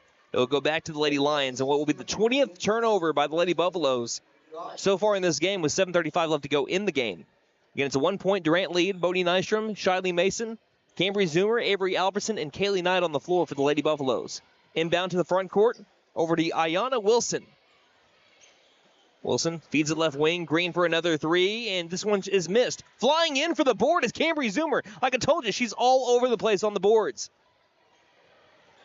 She'll cross the timeline. 40 seconds into the fourth quarter with her team down by one. High post, Zoomer with the left elbow. Back outside, Mason thought about the three. Dribbles inside, back out over to the top of the key. Lobbing into traffic, trying to find Nystrom. The ball's tipped out of bounds, and it'll stay with the Lady Buffaloes. And I think if I'm a Lady Lion there, I would have let that ball go. It looked like it was destined to go out of bounds, last touched by the black and gold. And now McAlester gets a second opportunity, and second opportunities has been good for Durant. Let's see how well it is for McAlester here this time. Inbound near corner, Knight. Dribble it along to the near corner now. Albertson for the lead. This one's going to hit at the top of the backboard. Long bounce, and it finds its way over to Rachel Cordell. Cordell feeding it ahead over to Green. Green back over to Cordell. Left wing. Feeds it to the right wing. Sorrells drives past Albertson. Double teamed in the low post. Feeds it back outside. Zoomer with a near steal. And it'll be last touched by Zoomer. Almost hit Wilson, but she threw her right hand backwards just in the nick of time to be able to not touch that orange ball. And it's with 6:48 left to go in the game. The Lady Lions lead by a point. I'm telling you, if James Barr Jr. doesn't keep on messing with me, I'm trying to call this game. Shout out to James Barr Jr., McAlester football player there, top of the key. Pass out left wing. Freeman with the basketball. Freeman guarded up as McAllister's running a man-to-man defense, it looks like now. Here's a wild shot that'll be eventually out of bounds. Last touch by Wilson, who went up to climb the ladder to try to bring down the board. And it'll go back to the Lady Buffaloes. McAlester down by a point. So McAlester defense holding Durant to under 29% from the field tonight. 11 for 38 are the Lady Lions. That's going to be their key to success this season. They're not going to score a ton of points, but their defense, that's what they harp on. As we have a foul call, this one's going to be on Sorrells. That's her fourth. So now the two leading scorers for our teams, Sorrells for the Lady Lions and Lesnow for the Lady Buffaloes, both with 4 fouls. And I think they are going to sub her out. No? Looks like they're going to leave her in with 4. It's a bold move. Bold move, Cotton. Let's see if it pays off for him. Chloe Corley checks out, and Ansley Morris comes in. Albertson driving in back out to the far corner, and Albertson traveled. And they have matched that total that they had from Tahlequah a week ago. 22 turnovers in this game. I will say I like that play drawn up, though, out of it. Get action towards the rim, and you had an open shot at the 3. Just unfortunately, you had the turnover beforehand. Still 1 point, Lady Lion advantage. Sorrells past the high post. Grabbing out of thin air is Freeman to the near corner. Green for 3. That one's too strong. Rebounded by Zoomer. She's got to have double-digit rebounds now. Across the half-court line. Inside the circle, standing on the M logo. Past the high post. Knight in trouble. Gets it back out over the right front court. Quarterback pass finding Mason down the low post. She's double-teamed. In trouble. Mason throws up a wild shot. Misses it. Bodie Nystrom with the offensive rebound. Tries to feed it outside. It finds its way onto the deck. And we have a steal here eventually by the Durant Lady Lions and Ayanna Wilson. She'll float it up in the paint, misses the shot. Wilson grabs it along the baseline and saves the possession. Swing pass over to the left wing, over to Morris, back over to Sorrells. 5:22 left in the game. We've had a lot of wild sequences so far in this one. Making Chase's first game as a stats man hard. Left wing three by Wilson is missed as well. Sorrells swings in for the rebound. And there'll be a foul called on McAlester, and this one will be on Avery Alberson. I also will say Zoomer does have 11 rebounds. Again, this is what she was listed as last year, 5'4". And she's able to have 11 rebounds. She just has excellent basketball IQ, and like I said, it's going to translate to a lot of points here later, too. As soon as she starts to see her shot fall, that confidence is going to build up even stronger. She's going to be a great player for the Lady Buffaloes. Already is. Right wing.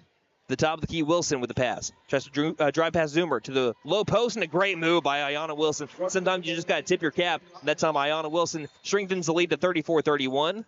We'll have a timeout called by Coach Bashir. She'll have one left with 4:53 left in the game. 34-31, Lady Lions lead the Lady Buffaloes here in the home opener on KNED. McAlester Direct Primary Care offers 24/7 access to your provider, deeply discounted rates on labs and imaging, more time with your provider, same day or next day appointments, and even home visits for a flat monthly membership fee. We now offer hormone replacement therapy in addition to our other services. For more information, please stop by our office, McAlester Direct Primary Care at 6th and Carl Albert, or give us a call at 918-233-6522. Stipe Law Firm, your first call when the unthinkable strikes for over 80 years. We focus on wrongful death, personal injury, truck and oil field accidents, insurance bad faith, probate, end-of-life preparation, and Social Security disability claims. We are here to advocate for you in all of your legal needs. We are a full-service law firm with over a century of experience representing Oklahomans across the state, professionally and discreetly. We win our cases in courtrooms, not on social media. Call today, 918-423-0421, or go online to stipelaw.com.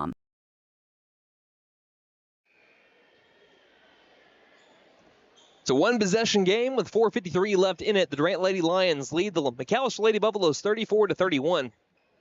Again, the Lady Lions have not beaten the McAlester Lady Buffaloes in at least 12 years in McAlester. Again, they won their first game against McAlester in about 10 years. A couple of seasons ago, that was in Durant, though, and a 5-point win. Left wing, looking inside. Rylan Lust now checks back into the game and immediately checks into the scores table with another deuce, and it's 34-33. McAlester pulls back down within one. What a play drawn up by Coach Courtney Bashirs. You couldn't have drawn it up better if you had crayon. 4.5 minutes left to go in the game. She knew exactly what she wanted to see, and she uses the timeout to perfection there. She only has one left, though. Durant's got 4 of them here in the fourth quarter. High post, Freeman. Looking around, can't find anyone. Now finds Green in the near corner. Quickly swings it all the way to the left wing. Wilson to the corner to Morris. Durant playing keep away right now. 4 out, 1 inside. That's the low post. Morris to the top of the key to Sorrells.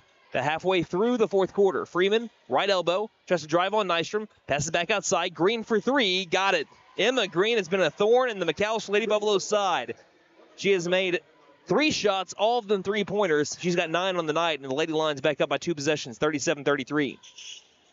Right wing, Bodie Nystrom feeds it to the top of the key over to Alberson. Alberson fakes the pass right, goes left. Pass in the near corner. Shoveling past Lady Zoomer. Pulls up for the left elbow 2. Back irons it. Offensive rebound. Rylan Lesnell feeds it right back through the rim. And it's a 2-point game once again. 37-35. As Rylan Lesnell has a new career high. 15 points. 3:25 left in the game. 2-point Durant advantage. Even with the 4 fouls, this is why I feel like you got a player here. Driving in, and there's a block shot by Bodie Nystrom with the rebound. Cambry Zoomer down the far sideline. She'll pass ahead, trying to find Rylan Lesnell. Now she couldn't handle the pass, as I think it was actually tipped by Ainsley Morse and then tipped again by Lesnell out of bounds. Regardless, even though that's a tough break, that's still a turnover on the Lady Buffaloes, who are down by 2. And despite having 23-plus turnovers, are still only down by 2 to a really good team in the Durant Lady Lions, who are 4-2 on the year and just finished as Medill Winter Festival runner-ups, losing to the number 2 team in Class A by only 5 points. 2:50 left in the game. Wilson driving, kicking late over to Morris. It looked like she had a little happy feet there. Almost a travel, top of the key. Sorrells feeds it to the corner. Green for 3 again. Hits the side of the backboard. Zoomer's got another board. It's her 13th. Zoomer down the floor. The right wing stops. Overhead pass to Lesnow. Lesnow driving into the paint, and she's going to be charged with the offensive foul, and she's done. And, yeah, I know that McAlester fans aren't going to like the call, but anytime you extend that left elbow in high school basketball, officials are going to call it. And now the cards are stacked against Lady Buffaloes. As McAllister's leading scorer is out for the remainder of the game. Coach Bashirs will have a word with her sophomore as she makes her way towards the bench. Just a teaching moment here for Rylan Lesnow. 2:25 left in the game and a 2-point advantage for Durant. Taylor Williams has to check in. Between the rings, feed it to the near corner. Emma Green, quick swing over the right wing. All around the world to the left wing, back over to Sorrells. Let's see how long they play keep away here. To the top of the key, Wilson. Wilson not very long, drives to the high post. Now lobs it back out to restart the offense. Freeman, left wing, back out to Sorrells. Almost stolen by Knight. Sorrells along the baseline, back out top of the key to Wilson. 2-minute warning here in the fourth quarter. 37-35, the Durant Lady Lions lead the McAlester Lady Buffaloes. Wilson feeds the high post to Freeman. Freeman on the drive. Freeman lost the ball, gathers it back along the baseline, back outside, and works his way back to the white line. Wilson back with the ball, pulls up for a top-of-the-key three. Got it. That is ice in the veins of Ayanna Wilson, taking that three knowing you don't have to, and giving the Lady Lions a double possession lead, 40-35 with about 90 seconds left in the game. That's what you call a baller play there. Yeah. Left wing feeds it inside. Pass tipped late. Lady Lions had the ball, and they are in the driver's seat now to secure a victory. 5-point advantage for the Lady Lions. It's a tough sequence, and that shot goes in, so it's a really good shot. I was about to say, if she misses that, Durant fans are probably wondering what she's doing. Wilson on the drive, though. Wilson kicks it over to the baseline. Around over to Morris. Back to Sorrells. Again, no need to hurry up with the ball. McAlester has to foul a whole lot. Again, only 2 fouls on McAlester. They got to foul 3 more times to be able to get the ball back. Wilson on the drive, and she'll finally be fouled with a shot, though. So 2 free throws on the way. I actually don't mind that, though. You get the ball back maybe a little bit quicker. But Wilson, a pretty good free throw shooter. Foul's going to be on Bodie Nystrom, and although she's been having to play a physical game down in the paint, that's only her first personal foul. That is crazy.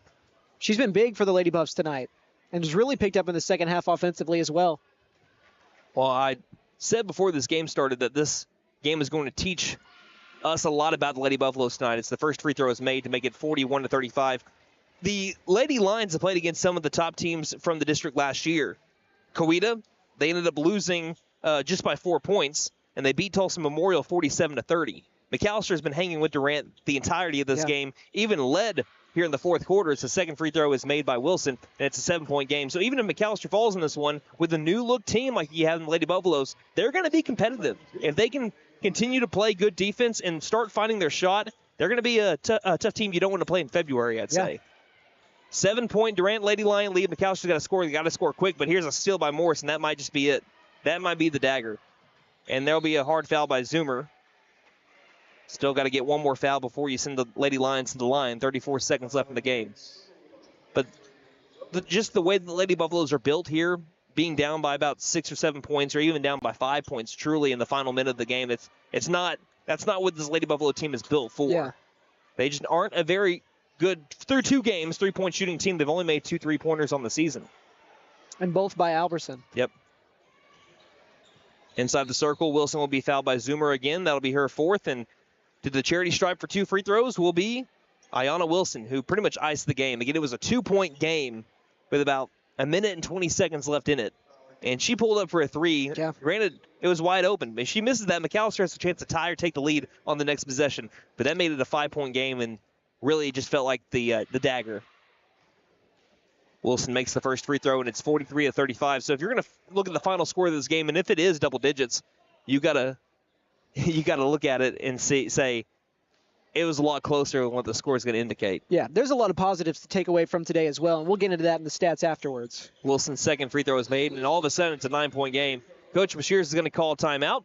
27 seconds left in the game. Lady Lions lead 44-35. We'll be back in just a moment here on KNED.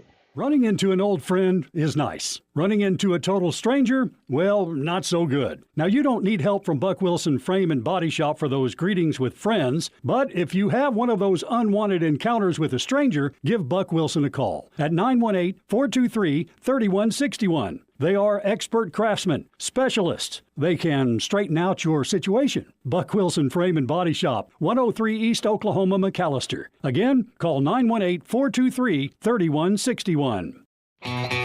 Hey guys, it's Sam from Sam Wampler's Freedom Ford in McAlester and Eufaula. With 2 locations to choose from, we have close to 200 vehicles on the ground and coming in. And with vehicles starting at $29.95, we have something for everyone. And if you need parts or service, we are loading up at both locations to serve you better. Plus, with our mobile service van and our pickup and delivery, we can help you with sales and service no matter where you are. So come see us at Sam Wampler's Freedom Ford in McAlester and Eufaula and let us make it happen for you.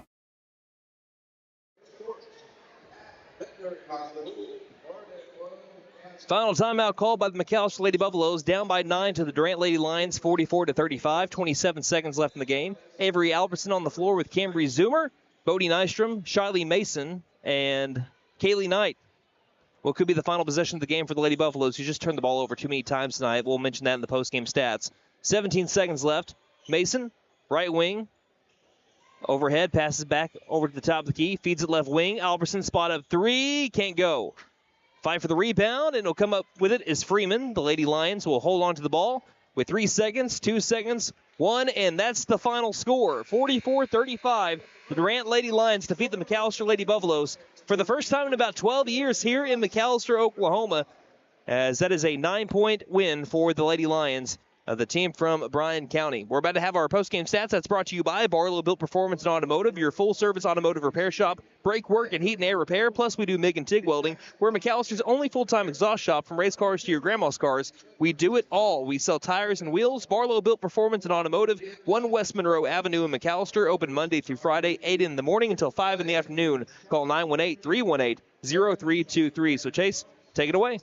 Well, Brandon, there's a couple different things to go through. Let's just go ahead and start with the singular players. Rylan Lesnow led all scoring tonight. She had 15, and she fouled out, so could have finished with even more. Had to sit a little bit in the third, but a good game for her tonight. She was 7 for 11 from the floor. She also added in 8 rebounds, almost had a double-double tonight. You'll see that be a common theme over a couple of Lady Buffaloes. And let's just go ahead and get into Zoomer. She had 8 points tonight, but also she had 13 rebounds to go along with 2 steals as well. So is that good? I don't think it's bad. I don't think that's bad. And then for Albertson, she had 6 tonight, hit the only 3 also to go with that, had 2 steals and 4 rebounds. And then for Nystrom tonight, she had 6, all in the second half, 5 points as well to go along with 2 blocks. I don't know if I mentioned Lesnow also had a block as well. So the team... So there's some weird discrepancy here on the team stats, but if you look at McAlester and Durant, they made the same amount of shots. Both made 14, but Durant shot 15 more shots. And the big thing of that was 3-pointers, and that's the huge difference there. And while they made the same amount of shots, Durant made 6 more 3-pointers tonight. They shot 27 of them and made 7. That is a 26% clip from 3, a 31% clip from the floor for McAlester. They went 1 of 8 from deep, as you mentioned, not really a strength for the Lady Buffaloes tonight. And they got outscored by 18 in the 3-point department, and that's where they lost by 9. And then on the free throw side of it, almost kind of identical. McAlester missed 6. Durant missed 5. 6 for 12 for the Lady Buffs from the charity stripe for Durant. They were 9 of 14. And then how about the rebounding totals? Durant didn't even have 20 total rebounds. They had 17 on the night. McAlester had 20 rebounds defensively, 13 offensive rebounds tonight. That's not bad. But we saw the difference mainly was the 3-point shooting, and then 3 more points on the free throws as well was the big difference in the end here. Yeah, second straight game, the McAllisters doubled up the turnovers of the opposing team, 24-12 tonight. So final thoughts on this one before we wrap things up. This team is going to be in a lot of games. They're not going to get blown out a lot. Obviously, there are going to be times when it happens when you only have 7 players in a young team like what Coach Bashir's has. You're going to see that. But this team, they play hard, and I think we're going to continue to see that all year. And who knows, they may surprise us a couple of times this year and beat some teams that you probably think on paper they shouldn't beat. So I'm excited to see how they progress as the year goes along. All right, we got the boys coming up next. 8.5 minutes until we have the boys game coming up in just a moment. You're listening to McAlester Buffalo Basketball here on KNED.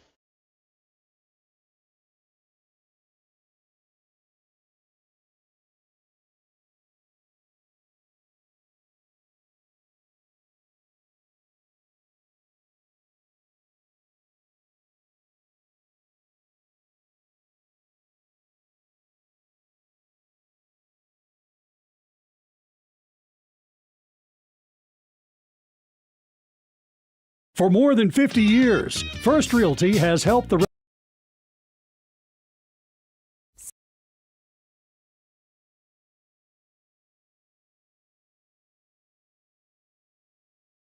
So, checking accounts. There seems like a ton to choose from, right? I was looking for one that didn't charge monthly fees, with bounce protection, and had mobile banking. I found the Bank NA. The Bank NA has been voted #1 for 10 years in a row in the McAlester News Capital's Reader's Choice Awards. The bonus is that they're local, so the money stays in town. Call 918-423-2265 or go in to find what you need in checking options. The Bank NA. Strong, secure, and ready to loan. Member FDIC, Equal Housing Lender.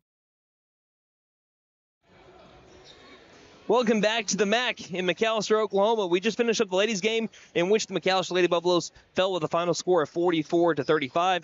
Now let's preview the boys. So the McAlester Buffaloes 1-0 to start off the season, and just like that, they're already second in the District 5A4 standings. Let's look at the standings, shall we? So at number 1 is Tulsa Memorial. They're 2-0, and they're plus 30 in the points differential. McAlester 1-0, plus 15.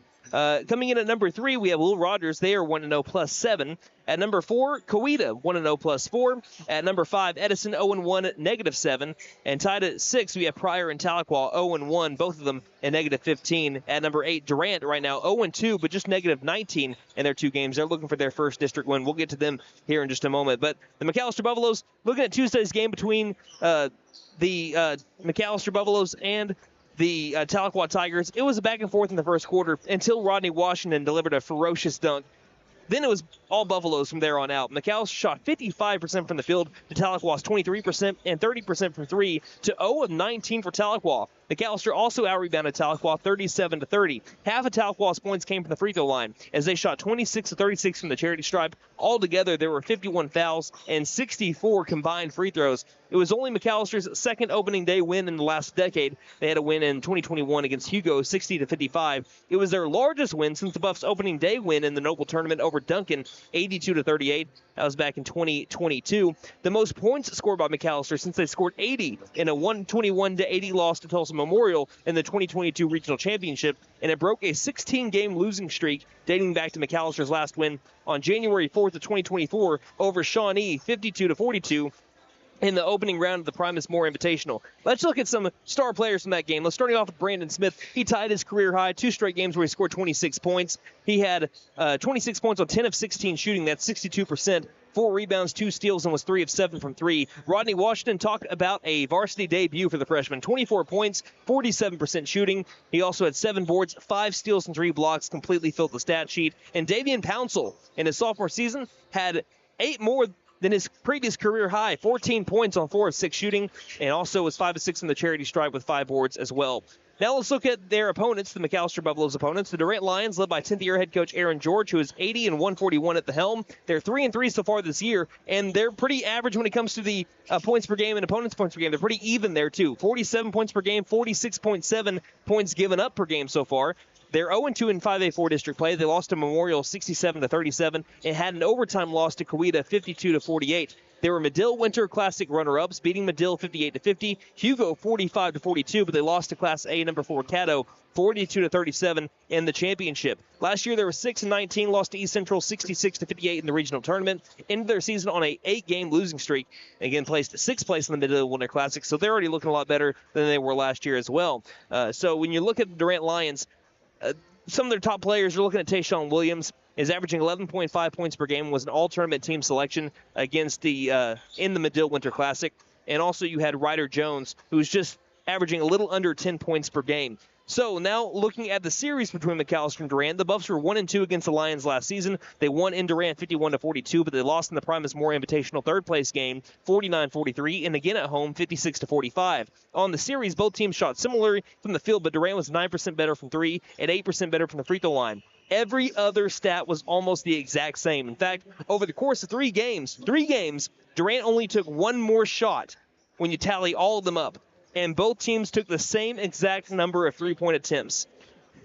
Insane. That's wacky. That's wacky. So we're in for a wacky night tonight. Brandon Smith, look out for him. He had 15 points per game in that 3-game stretch against Durant as a freshman, 39% from the field, and also had 8 rebounds and 4 steals. And Alex Dooney, when he played Durant at Durant, he had 15 points. That is a season high, a Buffalo high, if you will, for him. As, again, before that, he came over from where Coach Dooney was before. I believe, I want to say North Rock Creek is where they were before that. I might be completely getting my creeks wrong there, but there we go. I trust you. I hope so. You better not. Anyway, let's look at some players to watch for the McAlester Buffaloes. I mentioned one of them, Brandon Smith. You talked about Brandon Smith. You mentioned in 2 straight games going back to last season. He scored a career high, and if that game wasn't a blowout, might have hit 30 last week. The sky's the limit for TNT tonight. As you already mentioned, average 15 points per game against this Durant team, so it'll be good to see how he does tonight. Next up, Rodney Washington. That's another name that we called a lot in football this year. Scored 24 points as a freshman on the road in his varsity debut. Plus, in the words of Father Pat the Ref from Will Ferrell's Semi-Pro, he flew, Jackie. He's not allowed to do that. That's a double foul. It is. Well, he threw down an incredible dunk. I believe we have video of that up on the social media, or did we have video? It's going all over the place. Yeah, it's all over the place. It's why the student section is starting to quickly get filled up here. Yes, he's going to be incredibly fun to watch throughout his high school career, and the folks here at the MAC have come to see him put on a show. I'm certainly excited about that for tonight. And then lastly, I'm looking at Davian Pouncil. It seems like he hit a growth spurt between his freshman year and now, and you can tell he's really hit the weight room hard in the offseason, and it already showed 1 game in. He had a ton of minutes his freshman season, but he never got double digits in scoring against Tahlequah a week ago already at 14. So I'm ready to see, and I know you are, just to see how he builds on that performance tonight. All right, some keys to the game for the McAlester Buffaloes is we're about 90 seconds away from our starting lineups. It's going to be a lot of the same as what we talked about in the girls' game. Take care of the basketball. We saw the turnovers really did the Lady Buffs in game number 1, and it could be a thing here in game number 2 of the evening. These Buffs like to play fast, something that's completely different than what we'll see from the girls. But playing fast can also lead to playing out of control. In the middle quarters against Tahlequah, turnovers allowed the Tigers to hang around before the Buffs put it away in the 4th. I'd like to see the Buffs play just a little bit cleaner in the press break. Cut down the fouls as well. There was a ridiculous amount of 36 foul shots from the Tahlequah Tigers less than a week ago, while half of their points came from the charity stripe. In a game against a rival, it's not uncommon to see a lot of fouls called. So change that narrative tonight and keep the Lions off the line. And then finally, show out for the home crowd. Play with confidence. This team, just 1 game in, has confidence radiating throughout the team. Play composed, but show the Buffalo faithful that the MAC is back with a big win over your rival tonight. Yep, and by the way, we mentioned it, the Pride of McAlester. We have the drum line at least back. That's good enough for me. I see the drum line over here to the right. We're about ready for a show here in Pittsburgh County. So the clocks have reset to 8 minutes. We're about to have our starting lineups.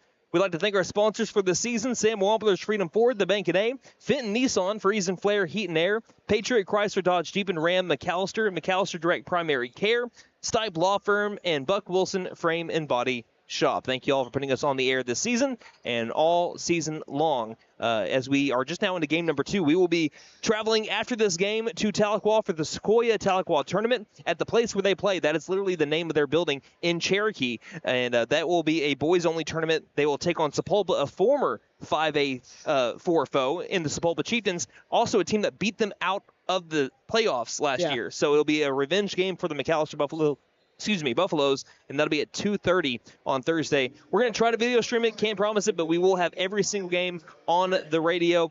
KNED, 1150 AM, 98.3 FM. Also online at McAllisterRadio.com on the KNED tab, and also on the KNED app. Looking at your starting lineups for the Durant Lions, led by head coach Aaron George. At number 1, you have Colton Mason, the 5'6" senior guard. You have number 2, Ryder Jones, the 6-foot-tall senior guard. Also, number 10, Joseph Flores, the 5'8" sophomore guard who averaged 4.1 points per game a year ago. You also have number 20, Callaway Neighbors, the 6'3" senior forward. I think I might be missing a player here. Do we have a number 0 on the floor? I missed number 3. So Brady Thoman, the 6'1" senior guard. I hope I'm saying that right. He's also starting for the Lions. So the guy that leads the team in scoring, Tayshawn Williams, not in the starting lineup. That's pretty interesting there from Coach George. Looking at the McAlester Buffaloes 1-0 on the season, led by head coach Mike Dooney. Here's your starting 5. And now, we've got Sirius in here, right? We got Chicago Bulls intro music. Chicago Bulls intro music in the background here. 5'11", senior guard, number 10, Alex. So we're going to start off with the senior guard, number 10, Alex Dooney. Again, had a Buffalo high 15 points against Durant last season. The freshman guard, number 3, Rodney Washington. I heard he has the nickname Rodzilla. I like it. I like it too, especially after if you saw the two-handed dunk he had in Tahlequah. Number 5, sophomore guard / forward, Davian Pouncil, who had a career-high 14 points against Tahlequah last week. Number 2, sophomore guard, Brandon Smith, who tied his career-high 26 points 6 days ago. and number 1 sophomore forward Devion Bickham, who has a career high of 15 points and last season led the team in field goal percentage at 46%. The McAlester Buffaloes are wearing their home white-on-white uniforms with the curse of McAlester across the chest. Beautiful uniforms here. Black numerals on the front and back. The Durant Lions, red jerseys, red pants, blue piping down the sides. Durant in white on the front with numerals in white on the front and back. We're about to have tip-off brought to you by McAlester Clothing Consignment. Accepts consignments Mondays, Wednesdays, and Fridays and offers a 50-50 split. Consign with us and pick up great bargains. 1212 South Main McAlester behind Dollar General. Bickham inside the circle with number 20 Callaway Neighbors. McAlester wins a tip, and quickly they go to the rack, and Brandon Smith scores with an easy 2. And that's how we get this one started. It's basketball time in the Heartland. Strap in, we're ready for a show. 7:47 left to go in the first quarter. Brandon Green alongside Chase McNutt here in the makeshift McAlester basketball booth. Pass inside, Pouncil tips it loose. Neighbors is trying to fight for it with Devion Bickham, and we're going to be having a tie ball staying with the Lions. The McAlester looking for revenge. If you didn't catch it just about 5 minutes ago, they were 1-2 against the Lions last season. Lost both their games here at the MAC. The one game that they won was in Durant. Pass out of the far corner. Quick three is on the way by Jones, and then that'll be missed. Rebounded by, that is Pouncil. Head over to Smith. Excuse me, that's Washington. Washington feeds it over to Smith, right wing. Back over to Washington, top of the key. Feeds it to Pouncil, angle left. Back to Washington between the rings. Surveys, looks back to Pouncil, takes a left wing 3. Pouncil got it! Painted gold, matching his number. Tavian Pouncil gives the McAlester Buffaloes a 5-0 lead, 45 seconds in. With the ball, Joseph Flores passes left front court over to Thoman. Thoman to the top of the key, guarded up well by Washington. Hands the ball off over to Jones. Jones skips it, high post back inside. Jones for an easy layup. He'll score from the left block. And it's a 5-2 McAlester advantage about a minute in. Near corner, Bickham. Looks, surveys a 2-3 zone defense being played by the Lions right now. Between the rings is Smith. Will feed it over to Dooney. To the corner over to Pouncil. Bounce pass, baseline. Feeding back out between the rings over to Dooney. Dooney back over to Pouncil. 2 for 2 maybe? No, that one's a little bit short. Good box out and rebound by Ryder Jones of the Lions. 6:33 left to go in the first quarter. Picking up his dribble, feeding it to the between the rings mark. That white line to Ryder Jones. Finds his way to Mason. Mason overhead pass into the corner. Swing it back quickly over to the left front court. Now to the corner. Ryder Jones looks inside. No one's open. Pass high post to Neighbors. Neighbors can't find anyone. Tries to drive on Bickham. Nope. To the far corner. 3-pointer is up to the tie it and got it. That is Brady Thoman matching his number, and it's a 5-5 game. Brandon Smith tries to answer right back from the left wing. This one banks in, and the bank is open at 7:44 at the MAC in McAlester, Oklahoma. Painted gold. 5:58 left to go in the first quarter. McAlester retakes the lead. Don't matter what it looks like as long as it goes in, huh? I thought that for sure is way too strong. Yeah. Neighbors top of the key. We haven't seen a foul yet. Good defense being played by Bickham. Lost the ball, and it will be stolen by Bickham. Bickham in the clear, going up for the dunk, and he'll two-handed slam it home. 10-5. McAlester has once again gone on another 5-point run. We've had 5-point runs, one by McAlester, one by Durant, now one by McAlester again. So stops inside the perimeter. We'll hand it off to Flores. Flores driving in. There's a foul called on Rodney Washington. Flores driving in. There's a foul called on Rodney Washington. I thought the whistle was kind of blown before they even went up. Yeah. And 2 free throws on the way for Flores. Rodney Washington was going to get called for a foul on that no matter what happened. I don't mean to say that often, but it looked like the whistle happened before any contact was made. I think you're right, because he just took the ball out of his hands in midair. That's really all he did. There wasn't a lot of contact. Flores' first free throw is missed. And if Nate had a mic right now, he's saying ball don't lie. That's just what I was about to say. There's a saying in basketball often, ball don't lie. Second shot by Flores is no good either. He missed them both. And it's rebounded by guess who? Rodney Washington. 10-7, McAlester up by 3. Smith in the corner. Smith trying to drive, feeds it into the corner. Near corner 3 by Dooney is short. And there'll be a rebound here by another number 3, Brady Thoman. 4:33 left in the first. The pass is tipped and out of bounds in front of the scores table. It'll stay with the Lions. Clock has not stopped. 4:26 and still ticking. And now we have it stopped. McAlester will press on the inbound. Finds his way into the backcourt over to Flores. Guarded up by fellow number 10, Alex Dooney. Across the half-court line, Flores looks off a screen. Stops just inside three-point line at the top of the key. Back over to Mason. Mason trying to drive. Mid-post. Lost it, but straight into the arms of Ryder Jones in the far corner. Jones off a screen by Neighbors. Looks back door for Neighbors. Neighbors back to the near corner. 3-pointer for the tie. Thoman got it. And we've been just trading 5-point swings. Durant hanging with him early, not going away. Halfway through the first quarter, it's tied up 10-10, just like the girls' game was. Yeah. Smith left front court. Looking inside, no one's there. Again, trying to find out the zone defense, figure it out here. They switched it up to a 3-2. Left wing, Smith will take the three from the angle. Too strong with the shot, and it's a rebound here. And Bickham nearly had a steal, fighting for it along the baseline, but it rolls out of bounds, staying with the Durant Lions.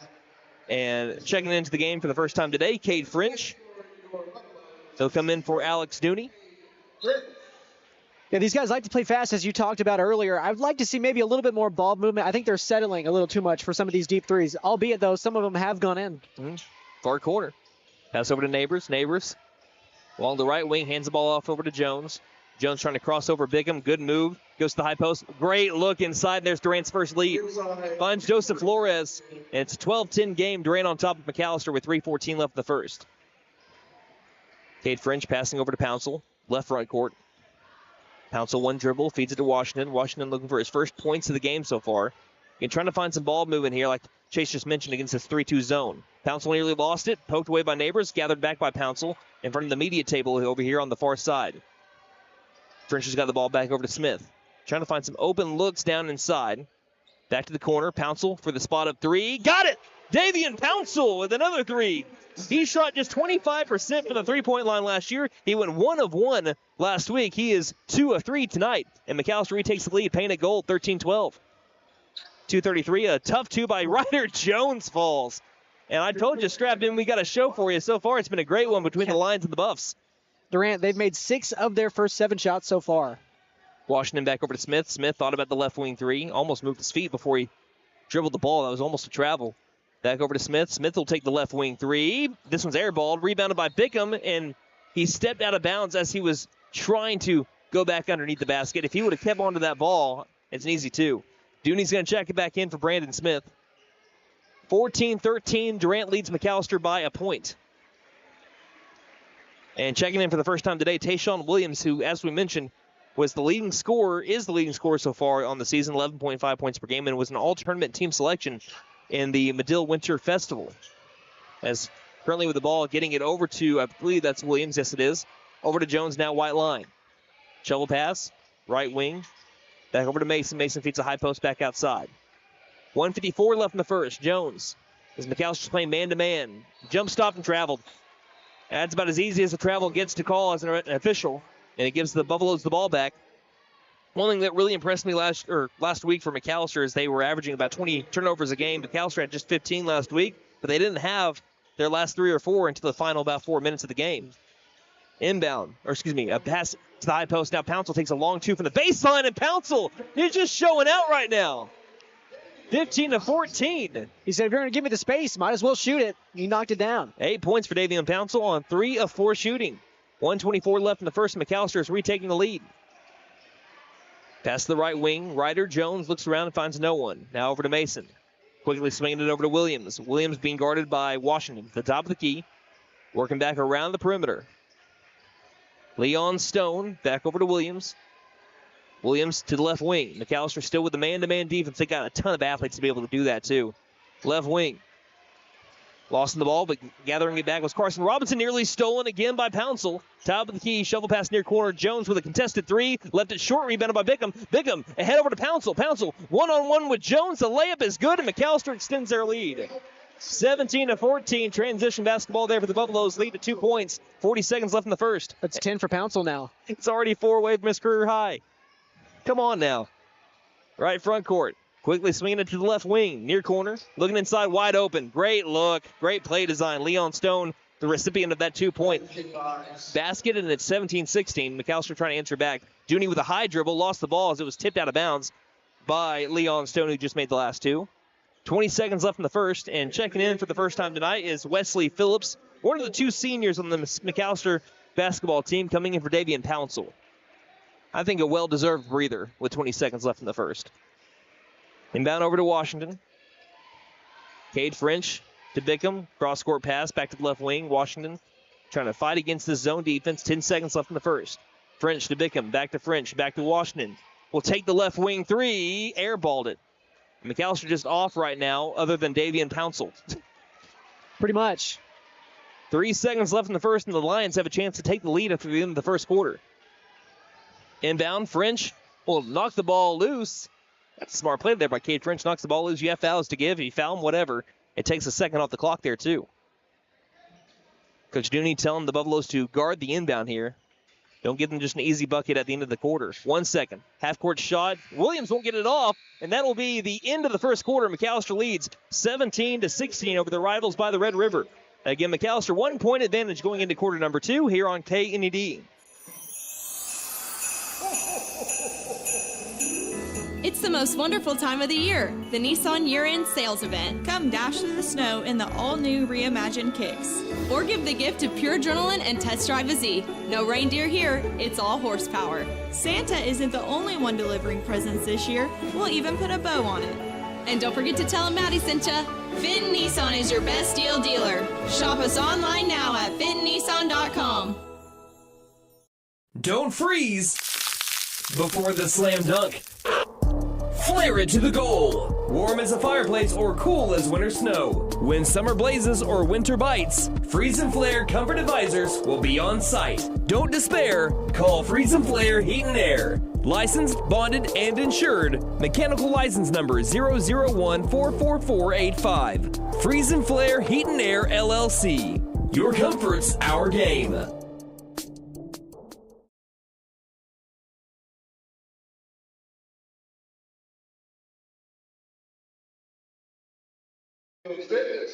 And just like we had in the girls' game at the end of the first quarter, it is a good one here at McAlester. It's 17-16. McAlester leads by 1 over the Durant Lions. On the floor is Cade French, Alex Dooney, Devion Bickham, Davian Pouncil, and Rodney Washington. And they reside on the right side of the half-court line. We're starting off the second quarter here. Dooney picks up his dribble in the front court and passes over to French. French quickly over to Pouncil. Pouncil back to French as they work around the perimeter. Kind of having to right now against this 3-2 zone. Got to figure something out here. As French is guarded up well, and he just takes it away from him. That's Carson Robinson in for the 2, and he's fouled and 1. Just a bad play there overall for Cade French. As the Lions, number 23, Carson Robinson, the sophomore, just took it away from French and took it all the way the length of the court, and French fouled 2. And now checking in will be Ryan Cornish for Cade French. It's a 1-point lead now for the Lions in the opening possession. Robinson's free throw is made, and it's a 2-point lead for the Lions. I believe their largest lead of the game. Yeah. 19-17. Into the corner. Cornish trying to drive baseline. Cornish double-teamed. Back out to Pouncil. Pouncil feeding to Dooney, left front court. Dooney trying to drive past the man. Does so into the paint. Goes up for a tough layup and misses it. Left it short. Again, it's hard. Pouncil's got 10 out of the 17 points for McAlester, and the Lions have been able to kind of spread the love here. Outside, Williams driving in, good move, turn around, and he spun and found his way to the hoop, and it's a 4-point Durant lead, 21-17. About a minute into quarter number 2. Now Washington driving in, goes up for a while too, and we'll have a charge called on Rodney Washington. That's his second foul. That's tough. One of those ones. He was outside of the restricted area, but it's one of those ones that could have gone either way. Yep. So McAlester has had 3 fouls, and 2 of them have been on Rodney Washington. And he's still scoreless so far, so credit the Durant Lions on a game plan to keep Rodney Washington scoreless. Brandon Smith has only had 2 points. So McAlster's 2 leading scorers from a week ago, a combined 2 points going into the second quarter. Here's a long 2 on the way by Neighbors, and he got it to go. Kind of an awkward shot there from the long 2 from Neighbors, but the Lions just shooting the lights out right now. They're 10 of 12 from the field. Dooney driving in, goes up for a while too. This one probably should be a charge, and it is. The other one, there was a 50-50. That one was no question. Dooney will be charged with a foul, and he will have his first one be charged to him. And Coach Dooney is not liking what he sees. He'll take a timeout with his team down by 6 to the Lions. 23-17, 6:29 left to go in the first half here on KNED. McAlester Direct Primary Care offers 24/7 access to your provider, deeply discounted rates on labs and imaging, more time with your provider, same day or next day appointments, and even home visits for a flat monthly membership fee. We now offer hormone replacement therapy in addition to our other services. For more information, please stop by our office, McAlester Direct Primary Care at 6th and Carl Albert, or give us a call at 918-233-6522.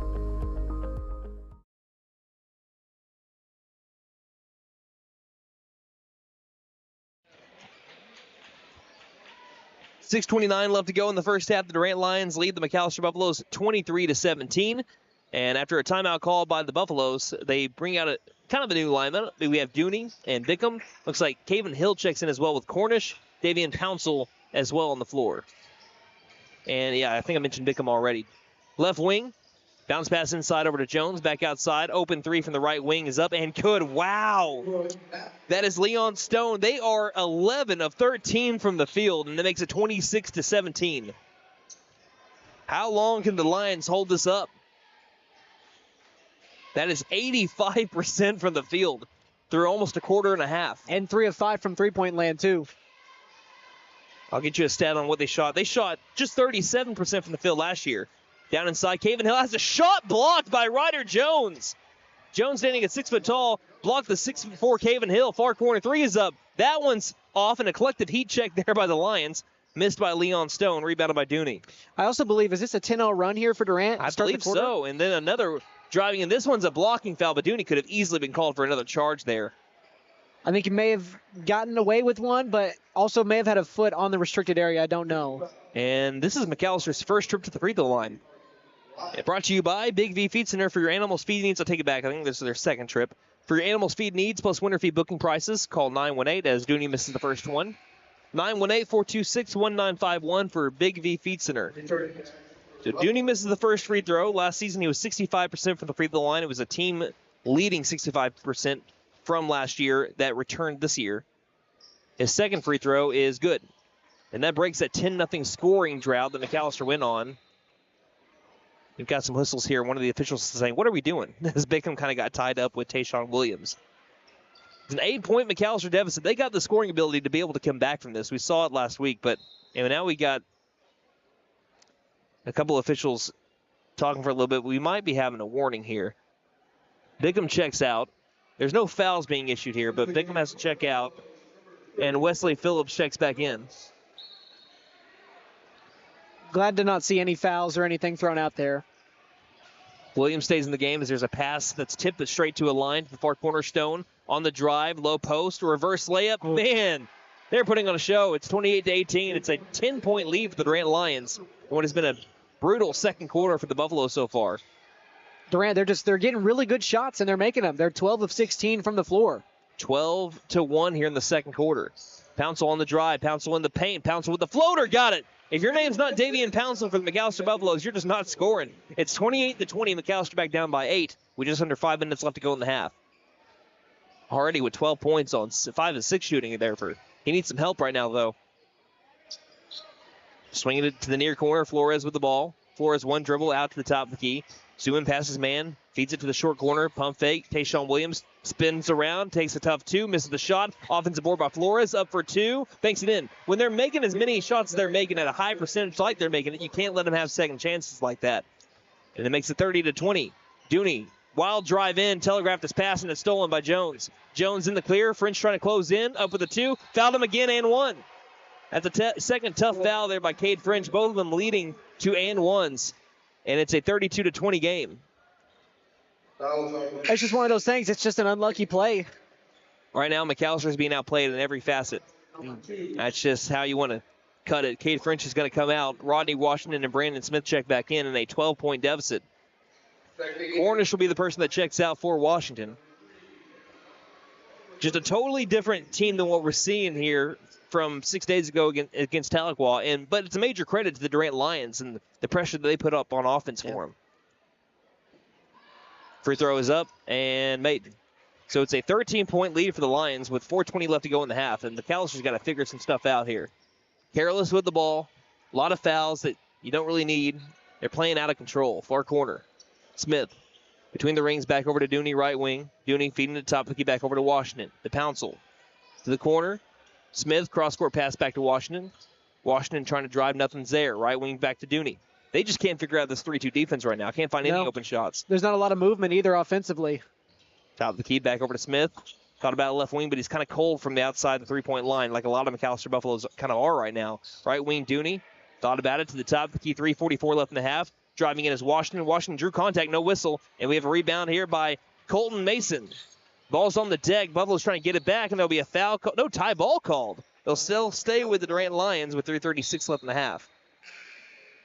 And Caven Hill will check in for Wesley Phillips. It's what you said, though, Brandon. They have not been able to figure out this zone offensively. Just have not been able to crack it. When they've gotten 3-point shots, they haven't knocked them down so far. You have to kind of see what halftime adjustments they make. Far corner, Jones, the right elbow. Neighbors already hit a 2 from around that area before. He tries driving on Hill. Does so, misses the shot, rebounded by Washington. Washington, 3-on-2, doesn't have the numbers. Doesn't care. Lost the ball on its way towards the rim, and he was fouled on the way there. I will say Durant has only fouled McAlester now. That's their third foul.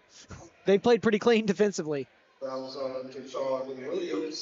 That's on Williams, his first personal. Smith will inbound from near the corner. They'll lob it out over to Washington. Washington grabs it from Williams. Williams guarding him well. From about 5 feet beyond the three-point line, angle right. They'll pass it angle left to Smith. Buffaloes need to get both Smith and Washington going, as there's a 3 that's just wildly off. Way too strong there by Alex Dooney.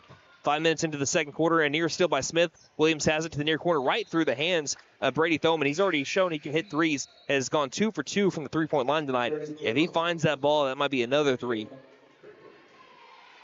Davion Bigham comes in for Alex Dooney. 2:55 left to go in the first half. McAlester down by 13 to the Durant Lions. Passing an angle left. Pouncil for another 3. He's hot, baby. Tavian Pouncil painted gold. And in just almost a half a play, he's already set a new career high. He's got 15 of the 23 McAlester points. He needs some help. Gosh darn it. Neighbors between the rings. Hands it off over to Mason. Mason stopping, passing near corner over to Williams. Williams to the left wing. Back to Jones, top of the key. Thoman, the right wing to Mason. Mason back over to Williams. 10-point deficit for McAlester, about 2:15 left in the half. Pass back to Jones, looking inside. Good look, has to get it back out. Bigham nearly stole it, and stepping out of bounds. That will be a turnover here on the Lions. And it was Tayshawn Williams who stepped on the baseline, and he'll give the ball back to the Buffaloes. Just the third turnover for Durant, though. They've played pretty clean basketball. I mean, it's showing on the scoreboard, but for McAlester, you just kind of have to settle in a little bit more, try to find some rhythm, or, hey, maybe just give it to Davion Pouncil and let him do what he's done so far. I mean, he's only missed, one shot? Yeah, it was a 3.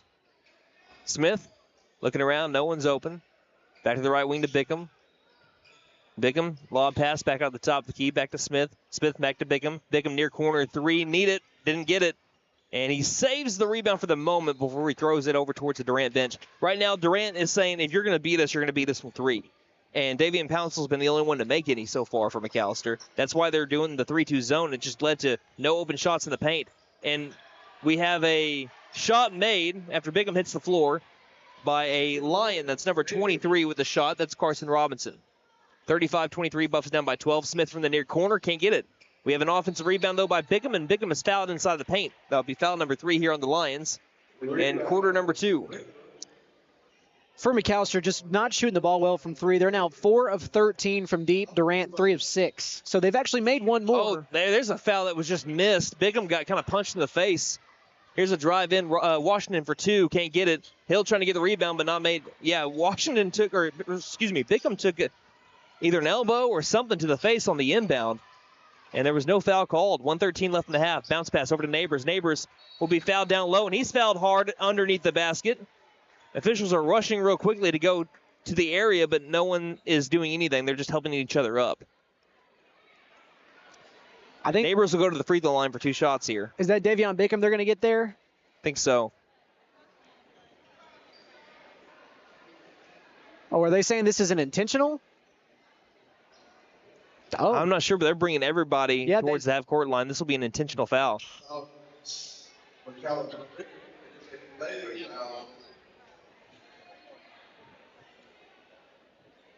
So the officials are speaking with Bigham and Neighbors as well. Again, remember, I'm not trying to. Neighbors, I think, was the one that. They gave it a flagrant? A flagrant foul is what they're saying. So Neighbors was the one that I think was able to get separation from Davion Bigham on the last inbound, and the Neighbors was fouled hard by Bigham, and they were trying to make sure it wasn't in retaliation from Bigham. They call it a flagrant foul, so Neighbors will get 2 free throws, and he makes the first one, and also getting the ball back with the Lions. Neighbors' second free throw is back ironed. It's tough looking at that. It didn't look like there was any intentional foul play there. And that's what Bigham is trying to say. Bigham's trying to say that he got fouled on the other side, which he did get. Again, couldn't tell if it was a hand or an elbow to the face, but he's trying to say, well, I was fouled on the other side too. So we have a pass inside to the low post, and that's an easy make too. And they're just outplaying McAlester all the way around. Carson Robinson, easy bucket from the right block. A lot of easy shots being drawn up here, and a great coached game by Aaron George. Far corner three by Rodney Washington. Falls through him. McAlester needed that one, baby. Just what the doctor ordered. Panic goal, 38-26. McAlester down by 12. 48 seconds left in the half.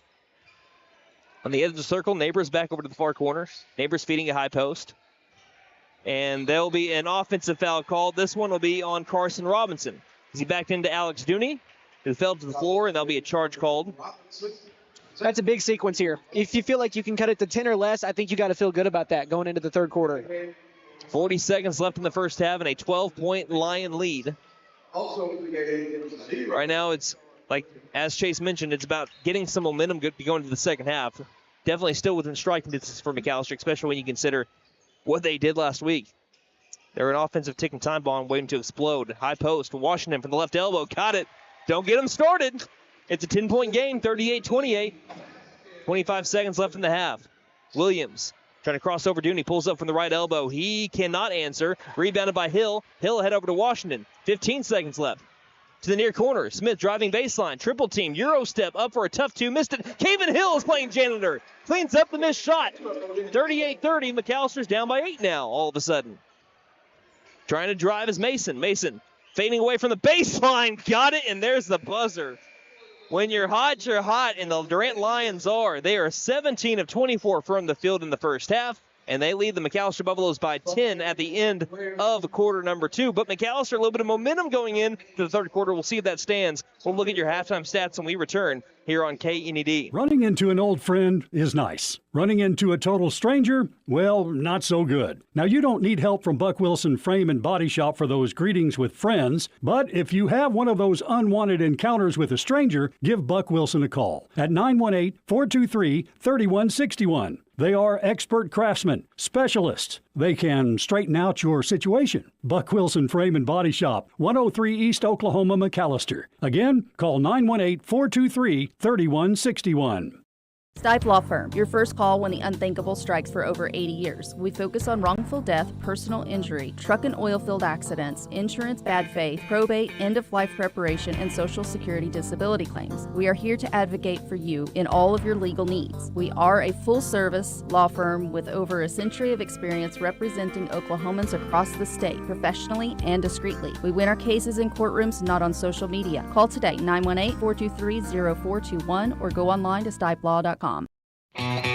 Hey guys, it's Sam from McAlester Freedom Ford in McAlester and Eufaula. With 2 locations to choose from, we have close to 200 vehicles on the ground and coming in. And with vehicles starting at $29.95, we have something for everyone. And if you need parts or service, we are loading up at both locations to serve you better. Plus, with our mobile service van and our pickup and delivery, we can help you with sales and service no matter where you are. So come see us at McAlester Freedom Ford in McAlester and Eufaula and let us make it happen for you. So, checking accounts. There seems like a ton to choose from, right? I was looking for one that didn't charge monthly fees, with bounce protection, and had mobile banking. I found the Bank NA. The Bank NA has been voted #1 for 10 years in a row in the McAlester News Capital's Reader's Choice Awards. The bonus is that they're local, so the money stays in town. Call 918-423-2265 or go in to find what you need in checking options. The Bank NA. Strong, secure, and ready to loan. Member FDIC, Equal Housing Lender.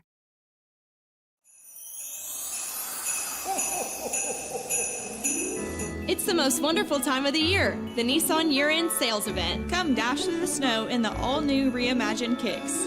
Or give the gift of pure adrenaline and test drive a Z. No reindeer here, it's all horsepower. Santa isn't the only one delivering presents this year. We'll even put a bow on it.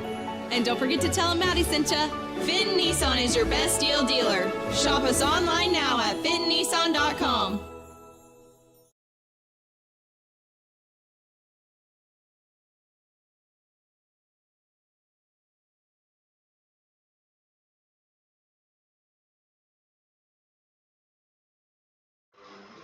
Welcome back to McAlester, Oklahoma. Here at the MAC, the McAlester Buffaloes trail the Durant Lions 40-30 behind some incredible shooting from the Durant Lions. I'll give you a spoiler real quick. They're shooting 71% from the field in the first half.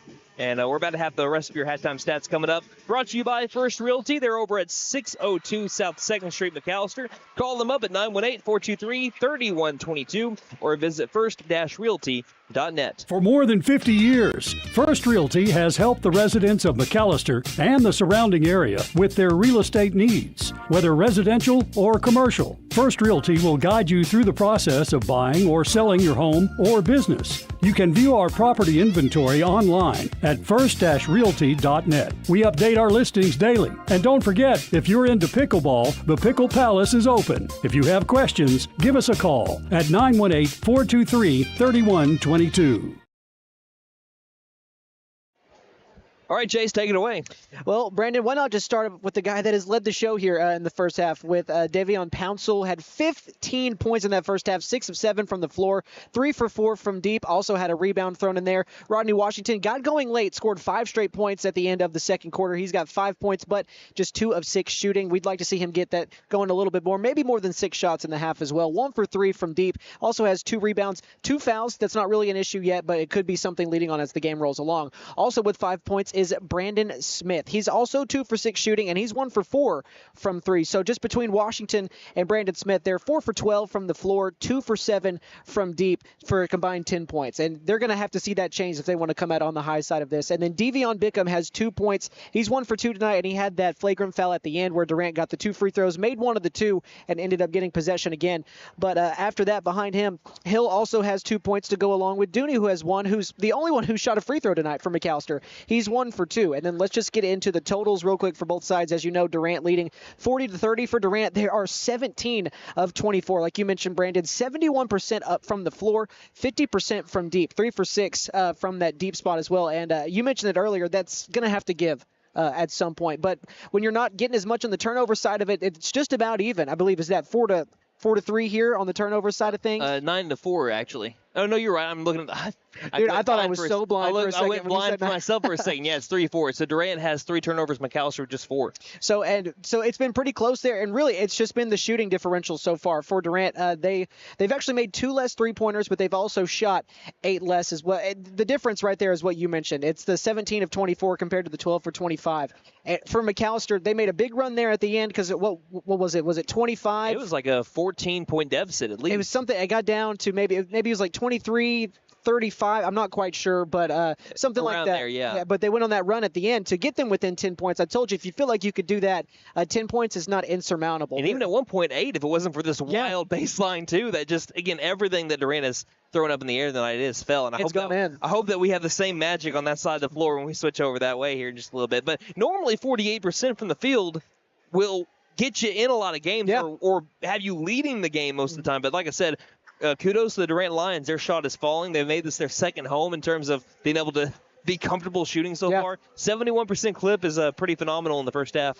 Yeah, and I think a lot of it has to do with, I just think Durant, they've gotten a lot more high percentage shots that they've taken. You've seen a lot of drawn-up plays near the basket where they're finding a lot of guys cutting backdoor cuts. Because we've seen McAlester, they've played intense up man defense, and overplaying at times can leave you susceptible to the backdoor cuts, which Durant has done well tonight. It's part of the reason why they have a 10-point lead. So for McAlester, maybe just offensively settling in a little bit more, waiting a little bit longer, trying to find some better shots, and defensively just sticking with your man. They've not done a bad job. They're only down 10, and high school basketball, that's not insurmountable at all. So those are some of the things I'd like to see in the second half. Do you think the Buffaloes might switch up to the zone?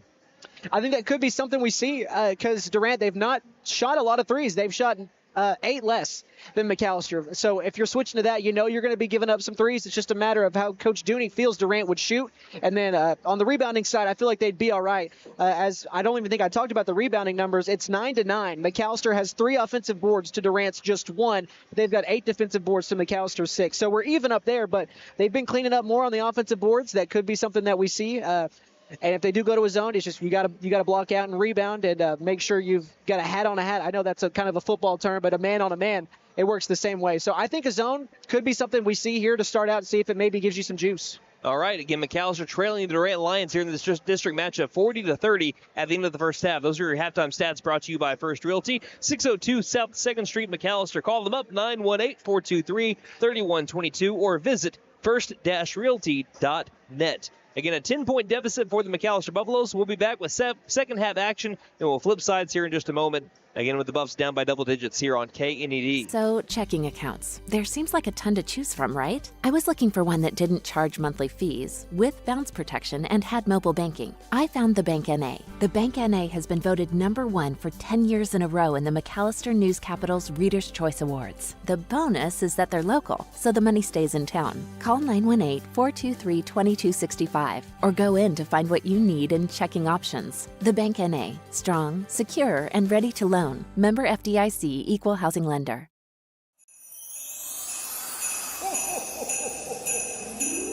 It's the most wonderful time of the year, the Nissan year-end sales event. Come dash through the snow in the all-new reimagined Kicks. Or give the gift of pure adrenaline and test drive a Z. No reindeer here, it's all horsepower. Santa isn't the only one delivering presents this year. We'll even put a bow on it. And don't forget to tell them Maddie sent ya. Finn Nissan is your best deal dealer. Shop us online now at finnnissan.com. Don't freeze before the slam dunk. Flare it to the goal. Warm as a fireplace or cool as winter snow. When summer blazes or winter bites, Freeze and Flare Comfort Advisors will be on site. Don't despair. Call Freeze and Flare Heat and Air. Licensed, bonded, and insured. Mechanical license number 001-44485. Freeze and Flare Heat and Air LLC. Your comfort's our game. Patriot Chrysler Dodge Jeep and Ram in McAlester says bring on the monstrous discounts on new Jeeps in stock, including Jeep Wranglers. Take up to $12,000 off new Wranglers or 0% for 72 months. The hot-selling Compass discounted $8,000 off or price at $19,900. Wow! Patriot makes your next Jeep affordable, which allows you to pay off those pesky credit card bills. Patriot Chrysler Dodge Jeep and Ram in McAlester. Wrangler MSRP 68190, Compass 28090.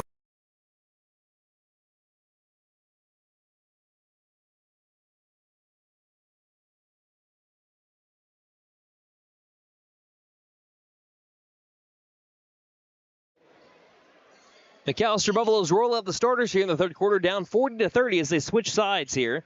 Alex Dooney, Rodney Washington, Brandon Smith, Davian Pouncil, and Devion Bigham on the floor for the McAlester Buffaloes. Brandon Smith, right wing. Lob pass over to the left wing to Davian Pouncil, who throws it straight to Neighbors. That's Callaway Neighbors with the steal. Again, McAllister's only their 5th turnover of the game so far, but the Durant Lions with just 3. It's been a clean game by both of our teams. 7:35 left to go in the third. On the right side of the half-court line, now the Durant offense. Neighbors, high post. Neighbors looking around, hands the ball back off over to Mason. Mason thought about pulling up for the left elbow, too, and a great play. Defensive play by Devion Bigham forces Mason to come back down with the ball and to travel. So that will turn the ball over after we only had 7 combined, 2 right out of the gate. The first 35 seconds of play here. 40-30 our score. McAllister's got to see if they can find. I mean, their shot's been there. They're at 48%. They just got to be able to stop Durant. And I think Durant's in a man now. You're right. High post, Davian Pouncil trying to drive. Pouncil in the paint, working off the pivot foot. Up for a tough 2, banks it in. Davian Pouncil, a one-man wrecking crew for the black and gold, pulls McAlester back within 8. 1 minute into the third quarter. Buffalo's down by 8, 40-32. Again, Durant's already 7 points away from their season average. Top of the key, Mason passes angle right. Looking inside, no one's open until they find Flores along the baseline. Flores dribbling around the perimeter. Gives it back over to Neighbors. Neighbors looks for an open man. No one's there. One dribble, hands it off to Flores. Flores between the rings. Bounce pass back to Mason. Working around the perimeter. McAlester looks like they kind of have switched up to that zone defense. We were mentioning in the halftime stats. They have switched up to zone. Left wing. Pass to Neighbors. Neighbors, high post, back outside. Ryder Jones. 6:22 left in the third. Back out to Neighbors. Feeds it. Mason. Right elbow jumper is up and good. Still continuing on with that hot shot. 18-25. 6:12 left in the third. It's back to a double-digit deficit. I think a big thing to remember also, there's no 10-point shot. You just need to play good basketball. And Brandon Smith, he's pretty good at basketball. Yeah. A little hook shot from inside the paint over 2 Durant Lions. Pulls McAlester back within 8. 5:55 left to go in the third. But that's what I was talking about. I want to see more of that here in the second half. Shots 5 feet away from the rim.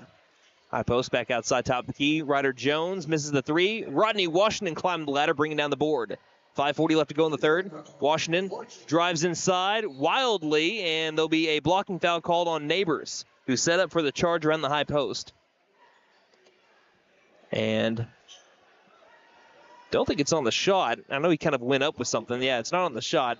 Neighbors' second foul. Brandon Smith will inbound. Into the corner over to Dooney. Dooney guarded up well by, that is Jones, jump stopping in. Good look inside for Devion Pickham, who scores from the right block. What a look by the senior, Alex Dooney. And it's a 6-point game. Coach George doesn't like what he sees. 5:29 left in the third. McAlester has pulled it back within 6. 42-36 our score here on KNED. McAlester Direct Primary Care offers 24/7 access to your provider, deeply discounted rates on labs and imaging, more time with your provider, same day or next day appointments, and even home visits for a flat monthly membership fee. We now offer hormone replacement therapy in addition to our other services. For more information, please stop by our office, McAlester Direct Primary Care at 6th and Carl Albert, or give us a call at 918-233-6522.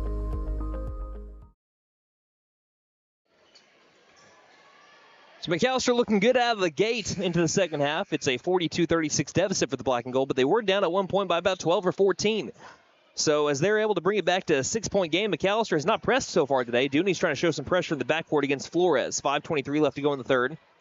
Cross half-court line, Dooney still guarding up Flores, as they'll finally pass it off over between the rings to Jones. To the far corner, Mason. Mason no-look pass to the left elbow to Neighbors. Neighbors trying to drive on Bickham. Tough into the paint, back outside. Flores with the floater from inside the paint, and he can't bank it in. Bickham with the board. McAlester trying to make it possibly a one-possession game. To the far corner, Washington driving in, goes up and almost one-handed slammed it. He got rim stuff there, and that'll be a rebound here by the Durant Lions, but he almost put a line on a poster. 4:49 left to go in the third. Man. Trying to drive and being fouled is going to be Ryder Jones. Davian Pouncil charged with the foul. I think that the roof would have come off Jim if Washington would have landed that one. I saw the video of what he did last week, but even then, I did not expect him to attempt that. So that was just, and it almost went in. I can't wait to get him on a breakaway. Oh, yeah. I saw he was doing between the legs in pregame. And there's a turnover on the Lions as Flores was looking for Tayshawn Williams. He goes into the scores table. McAlester forces another turnover, and they'll get the ball back down by 6. I believe Durant had 1 turnover at the half. Is that correct? They had 3. Or 3, okay. I beg your pardon. They've got 2 now, though, in the quarter. Alex Dooney with the inbound. McAlester sticking with the same 5 that they had to start off the third quarter. Pouncil, high post over to Washington, triple teamed, and he was fouled on the way up, or was he going for a pass there? We'll see what they ended up deciding to call this.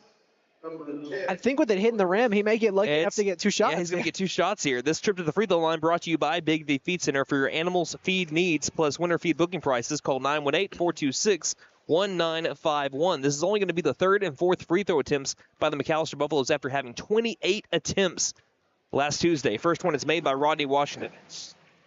Again, last week he was 6 of 9 from the free throw line against Tahlequah, and he's pulled it back to a 5-point game. Second attempt by the freshman is through. And it's a 4-point game all of a sudden, 42-38. McAllister's getting that momentum here in the middle quarters. They've been really good in the middle quarters. I say that only in game number 2.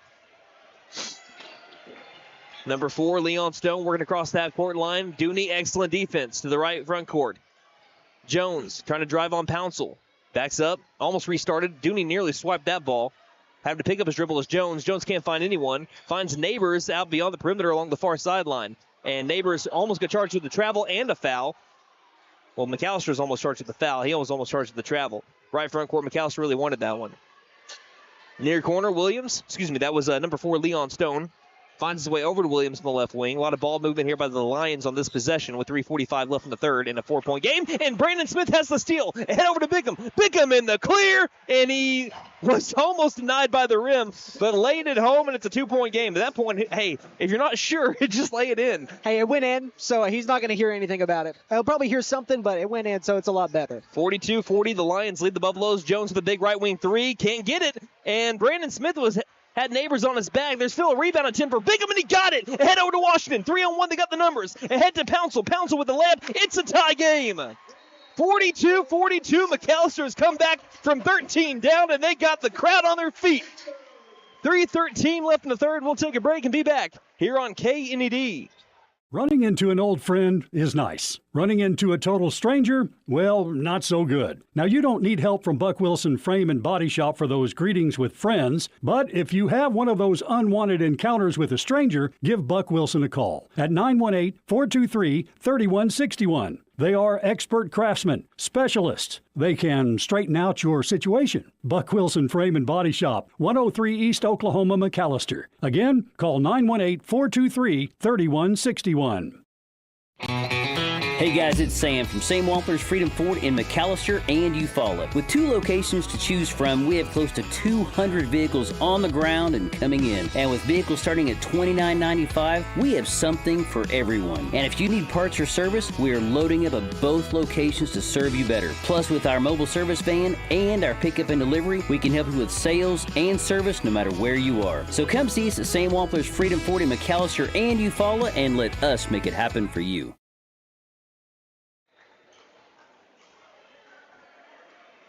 McAlester has exploded out of the second half. They've held the Lions to just 2 points after they were shooting 71% in the first half. They've been able to turn the ball over on the Lions, and now they have tied up the game 42-42. After the score by Davian Pouncil, his 18th and 19th points of the game, already 5 points over his career high. McAllister's going to press for the first time tonight. Alex Dooney on the floor with Davian Pouncil, Rodney Washington, Brandon Smith, and Devion Bickham. As making his way down the floor, beating it with one man is Tayshawn Williams, feeds it to the near corner. Jones pulling up for the long two to retake the lead, can't get it. Brandon Smith got another rebound, and head over to Dooney. They want to push it. 4-on-4 to the left wing. Rodney Washington, left wing three is a little short, and we got 2 people hitting the deck. No foul on either the Buffaloes nor the Lions, but the Lions throw the ball away after they grab the rebound.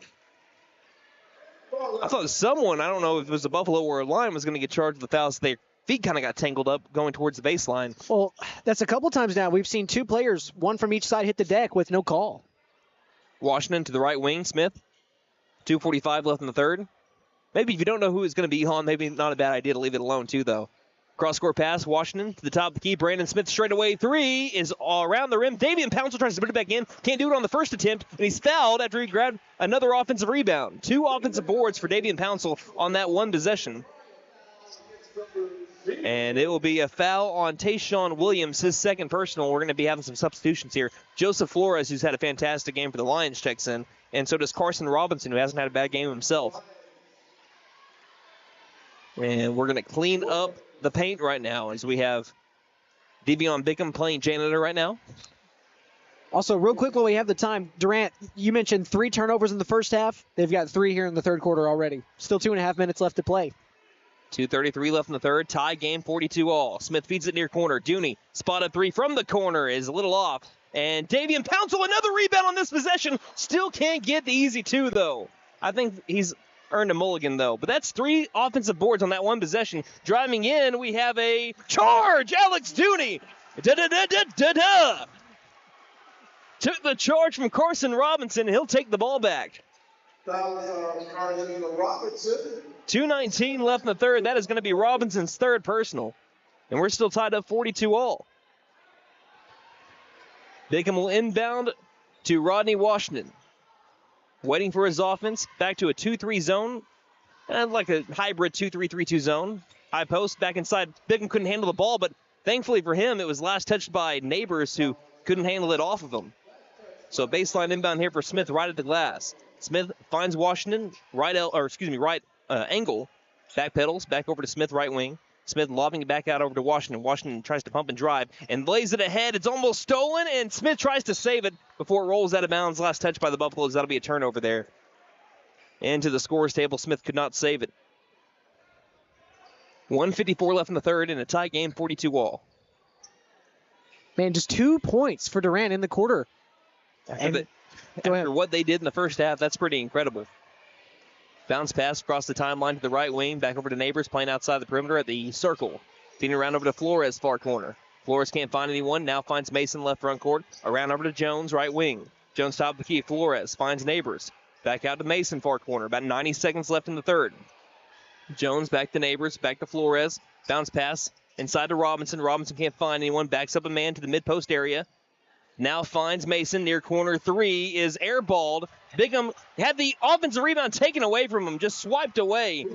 And it's up for 2. The Lions retake the lead 44-42. McAllister's offense has gone kind of cold since they had the Lions take a timeout about 2 minutes ago in game time. Top of the key, Rodney Washington for 3. Too strong. And it's rebounded by Jones. About 60 seconds left in the third. McAllister slow to get back. Robinson stops low post, and he scores. Excuse me, that might have been Neighbors. No, that was Robinson. 2 points. He's got 11 right now off the bench, 46-42. Pouncil driving in. Pouncil scores! No, they call a charge. We've had a lot of charges in this game. Damian Pouncil will be charged, no pun intended, with the foul. And he'll give the ball back to the Lions. Man, that's tough. That'll be Pouncil's second personal. 48 seconds left in the third and a 4-point Lion lead after McAllister was able to come back and tie it up. Jones right front court over to Flores near corner. Bounce pass down low. Mason backing up Bigham. Over Bigham scores. And they've started to find their shot again. 48-46. McAllister all of a sudden back down by 6. Got to find their rhythm. Smith, top of the key, passing left wing. Dooney, cross-court pass to Pouncil. Pouncil on the drive inside the paint. Wild shot with the left hand off.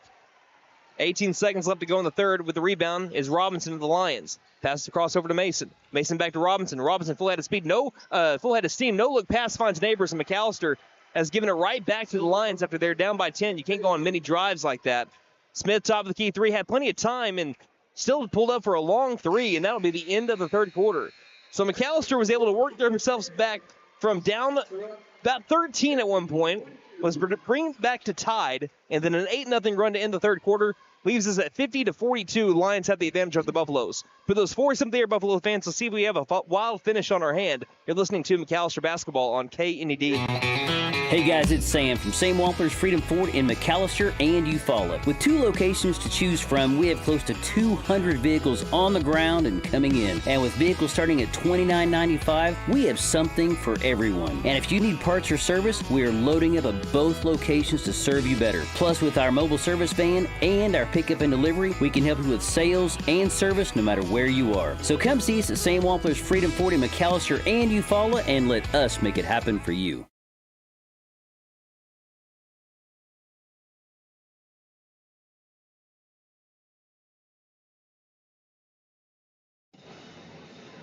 Lions lead the Buffaloes 50-42, and I got to say, give a shout out here to Aaron George, the head coach of the Durant Lions. He has coached a phenomenal game here for his team. A team that's only averaged 47 points per game. They've already crossed that, and we're about to begin the fourth quarter. A team that shot 37% last year against McAllister in 3 games. They have shot plus 50% here tonight. And so far, they're 22 of 35. They're still well above 50% at a 63% clip.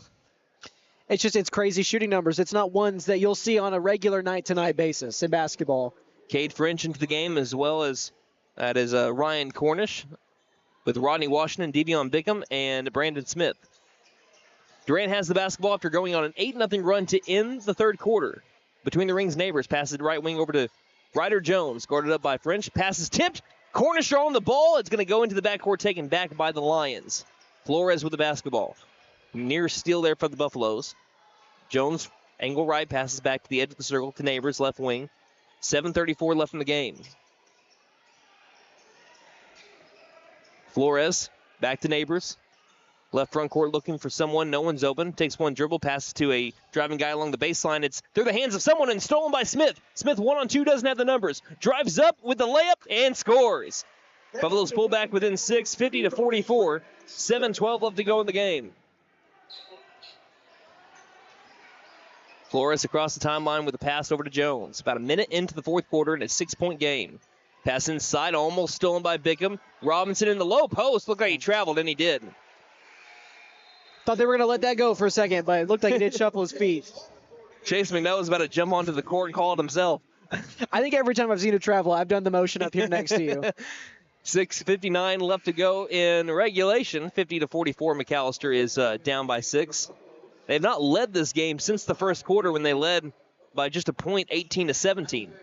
Caven Hill and Davian Pouncil getting ready to check in. Will not check in on this possession. Near corner, Dooney with the ball. Dooney cross-court pass, telegraphed it, but still finds his way over to Smith. Smith driving in, high floater, off the glass and in. It's a 4-point game. McAlester back down by that margin. 6:39 left to go in the game. Brandon Smith now the second Buffalo in double figures. He's got 11.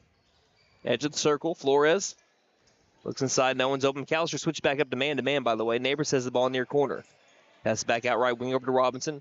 Robinson guarded up by Dooney. Nice move by Robinson, driving in for a tough two. Got it off the glass. Carson Robinson, have yourself a game. Had 4.2 points per game last year as a freshman. He's got 13 tonight. It's back to a 6-point deficit for McAlester. 6:12 left in the game. Dooney pats his head, passes left. French back over to Dooney. Working over to Cornish. Cornish back to Dooney. Back to French. Left wing. Need this one. Big three. Paint it gold. Cade French makes it a 52-49 game. His first made field goal of the year, and it's a one-possession game. That was a big shot. Needed that one. Now only down by a possession. No look past the top of the key. Robinson. Jab step. Working left. Guarded up well. Dooney's got the steal. Great defense by the senior Alex Dooney. Swipes the ball. A chance to be able to possibly tie the game.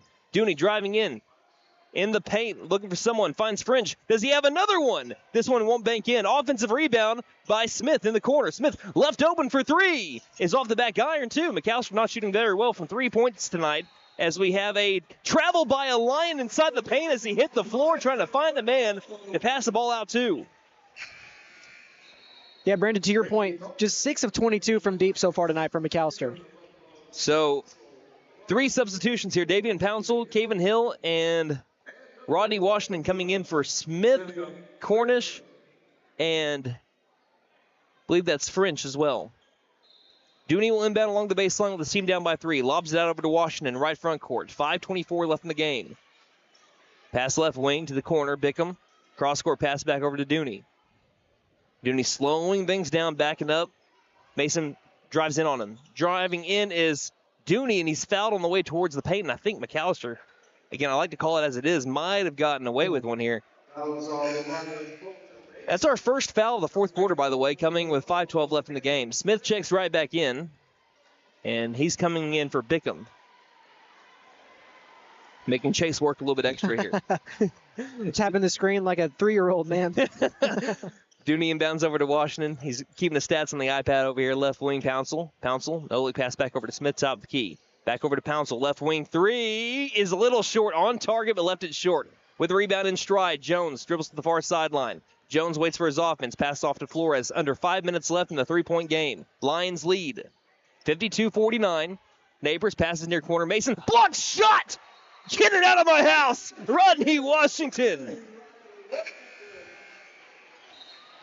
If there's somebody on the floor that can jump higher than him, I'd like to see that, because the way he is elevated tonight, it's something to see for a guy that is what, a freshman? Sophomore? Freshman. Crazy. Davian Pouncil, I believe, Caven Hill checked out. We had a guy check in. That was Bickham. A nice made shot by Lyon. I believe that was Ryder Jones. It's back to a 5-point game. Double possession deficit. Far corner, Smith driving baseline, pulling up baseline. Too strong. And right now, Smith's shot is just off. As Bickham's fighting for the loose ball, and it will be McAlester basketball. Devion Bickham, you could never question the hustle and the heart of that kid, as he's able to give McAlester another possession by forcing a turnover going after it. It's now 9 turnovers for Durant. 4:25 left in the game. Dooney passing, angle right over to Washington. Looking inside for Bickham. Bickham turnaround shot, missed it.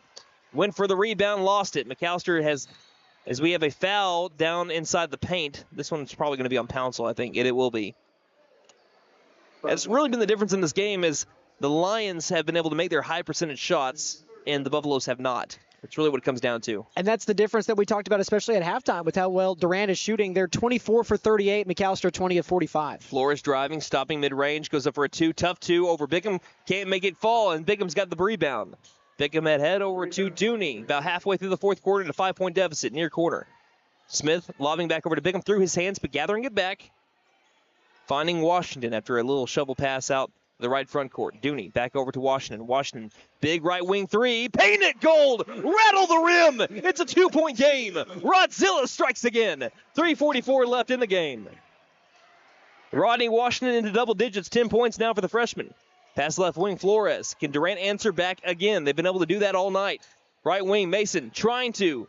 for the extension of the lead, misses the shot. Bigham's got the board. A chance to tie or take the lead. Pouncil left front court. Pouncil feeding over to Washington. Washington right wing three off the back iron. We have a Bigham offensive rebound, and he'll be fouled by Neighbors inside the paint.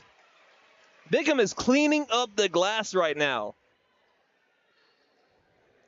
He's got 8 rebounds. I feel like most of them have come in the last 2 minutes.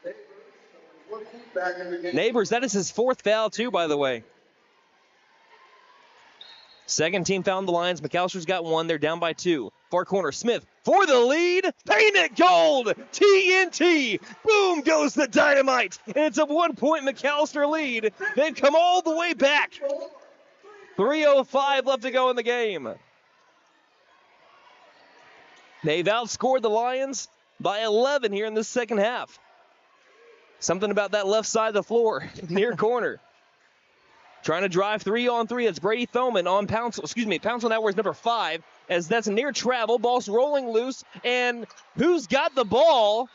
Durant has it, and Coach George calls a timeout with 2:44 left in the game. He's got 2 more remaining, and again, when you have a lot of arms and legs flailing around, I don't think there was a timeout called. What happened? I think there is a timeout. That's what the officials are trying to say. They made sure no one got tangled up. Each player goes to their respective bench, and we will come back. Catch your breath. 2:44 left to go in this one. Buffaloes lead by 1, 55-54 here on KNED. Stipe Law Firm, your first call when the unthinkable strikes for over 80 years. We focus on wrongful death, personal injury, truck and oil field accidents, insurance bad faith, probate, end-of-life preparation, and Social Security disability claims. We are here to advocate for you in all of your legal needs. We are a full-service law firm with over a century of experience representing Oklahomans across the state professionally and discreetly. We win our cases in courtrooms, not on social media. Call today, 918-423-0421, or go online to stipelaw.com. Looks like we've got an exciting 2 minutes and 44 seconds left here in this one. The Buffaloes lead the Durant Lions 55-54. Chase, you picked a good one to come to, didn't you? Yeah, this is what you think of when you think of rivalry basketball. Your home opener as well. You couldn't ask for a better turnout and a better environment for what the game is. So on the floor for McAllister, coming out of the timeout by Durant, who keeps possession with the timeout called by George, is Caven Hill, Cade French, Brandon Smith, Davian Pouncil, and Rodney Washington. Inbound near corner, bounce passing to late. Neighbors going up for the wild 2. He's fouled, and he'll go to the free throw line. He went with a pump fake. He'll try to earn it the hard way from the charity stripe. I think that's fine. They've been begging him to shoot all night, and now he gets 2 free throws after a hard foul. May not be the worst thing for McAllister here. Again, I don't know what he is from the free throw line. I know where there was a flagrant foul on Bigham, he went 1 of 2 from the charity stripe. That's the second foul on McAllister here in the fourth quarter. First personal on Caven Hill, so he's fine. First free throw is made, and we have a tie game again, 55-55. Bigham will check back in, as will Alex Dooney. In for Hill and French. Coach Dooney is more than likely going to sub often in this final 2 minutes and 40 seconds. Put in Hill and French, I believe, for defensive purposes there on that last drive, or that last possession, because he went right back out. And the second free throw was made by Callaway Neighbors, who's got 7 according to the scoreboard, and the Lions retake the lead 56-55. Smith between the rings in this rivalry battle here between the Buffaloes and the Lions. Looking a lot like the McAlester Durant football game that we had a couple of months ago, or not even a couple months ago. Bigham passes back out over to Smith. Smith to the right wing. Washington back to Smith straight away. Back to Washington, looking and surveying. Nobody inside the paint. Nearly a 5-out. Bigham's kind of hanging around the baseline right now. Far corner, Pouncil double-teamed loosely. Bounce pass back over to Dooney. 2:08 left to go in the game. Looking for an open shot here. Important possession, as will every one of these possessions down the stretch. And Coach Dooney knows it. He calls the timeout, and we'll take it with him. 56-55, the Lions lead the Buffaloes. 2:02 left to go in the game here on KNED. Running into an old friend is nice. Running into a total stranger, well, not so good. Now, you don't need help from Buck Wilson Frame and Body Shop for those greetings with friends, but if you have one of those unwanted encounters with a stranger, give Buck Wilson a call at 918-423-3161. They are expert craftsmen, specialists. They can straighten out your situation. Buck Wilson Frame and Body Shop, 103 East Oklahoma, McAlester. Again, call 918-423-3161.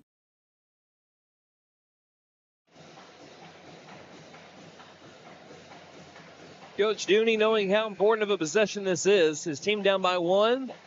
The drum line of McAlester going ham on the drums on the right side of the floor. 2:02 left to go in the game. McAlester down by 1. McAlester has 3 timeouts remaining. The Lions have 2. Smith will inbound. Looks like it's going to be to Dooney. Also Washington, Bickham, and Pouncil on the floor. Pouncil already with a career high.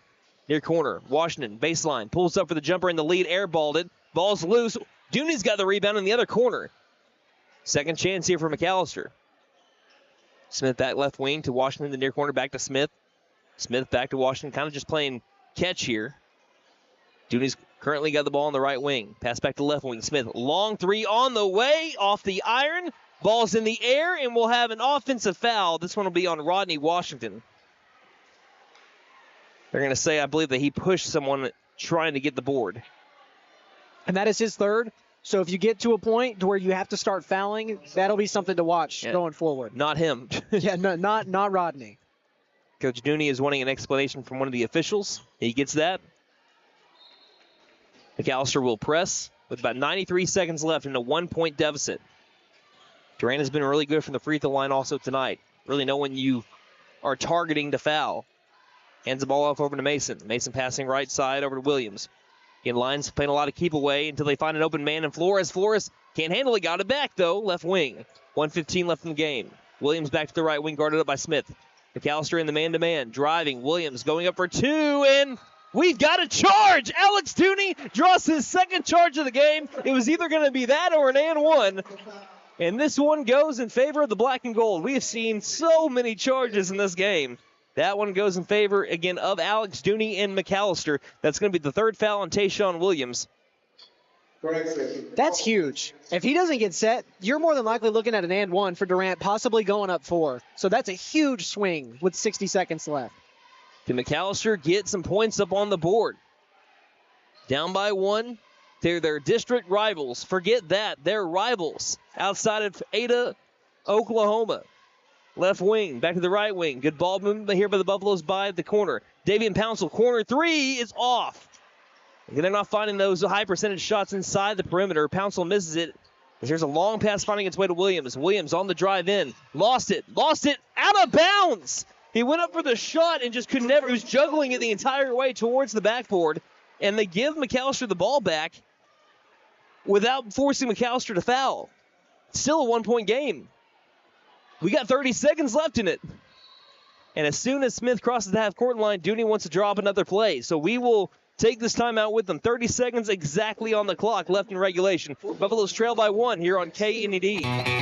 Hey guys, it's Sam from St. Walter's Freedom Ford in McAlester and Eufaula. With 2 locations to choose from, we have close to 200 vehicles on the ground and coming in. And with vehicles starting at $29.95, we have something for everyone. And if you need parts or service, we are loading up at both locations to serve you better. Plus, with our mobile service van and our pickup and delivery, we can help you with sales and service no matter where you are. So come see us at St. Walter's Freedom Ford in McAlester and Eufaula and let us make it happen for you.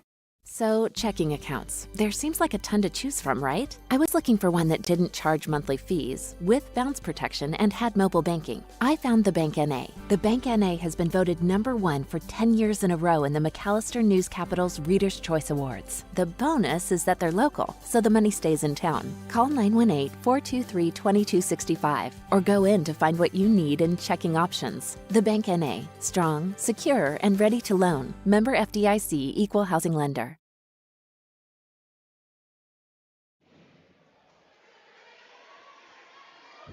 30 seconds left in the game, 56-55. The Durant Lions lead by 1. McAlester with the basketball. Both teams have 2 timeouts remaining. Both teams have 3 fouls in the foul column. Brandon Smith, Davian Pouncil, Rodney Washington, Alex Dooney, and Devion Bickham on the floor, and everyone seems to be off their feet and along the railing over on the left side, not wanting to miss what happens on this possession. Dooney dribbles left, dribbles back right, guarded by Flores. Hands it off over to Smith, 22 seconds left. Smith crosses over man into the paint, goes up, lost the ball, gathers it back along the far corner. Smith with 15 seconds, feeds it inside. It's in the air, stolen by Flores. And McAllister's got to start fouling. Didn't even get a shot off. Who did they get that foul on? Foul's going to be on Davian. No, sorry, that's going to be on Bickham, his second personal. Ball in Buffalo's got to foul one more time to be able to have a chance of getting the ball back here. Unless they can just steal the ball, which they're going to try to do off the inbound. Jones looking to inbound. Finds Williams, back over to Jones. 10 seconds left, got a foul. Passes back over to Neighbors. Neighbors is fouled on the floor by Bickham with 7 seconds left. Bickham nearly fouled Tayshawn Williams, pushing him trying to get over to Neighbors. Well, and that's a smart play by Tayshawn Williams because I think Bickham might have had a steal on a lob pass there, but he steps right in front of him and he just runs over him, and that's why. I think that's what Coach Dooney is wanting to see, if it's a moving screen because on he stepped, a pass. he steps right in front of him. That's a very good point there. So free throws on the way for Callaway Neighbors. The good thing here is that they didn't call anything like intentional, flagrant, so you've just got free throws and then whatever happens after that. Durant does not get the ball back here. So at least there is that. So Neighbors will get 2 free throws here as Durant has entered the bonus. First free throw is missed. A 3-pointer can still win it for McAlester. A 2-pointer can still win it for McAlester. No one has downloaded a rebound for the Lions, and Coach Dooney will take one of his final 2 timeouts with 7.1 seconds left and a free throw coming up. You're listening to McAlester Basketball. Buffalo's down by 1 to the Lions, 56-55 on KNED.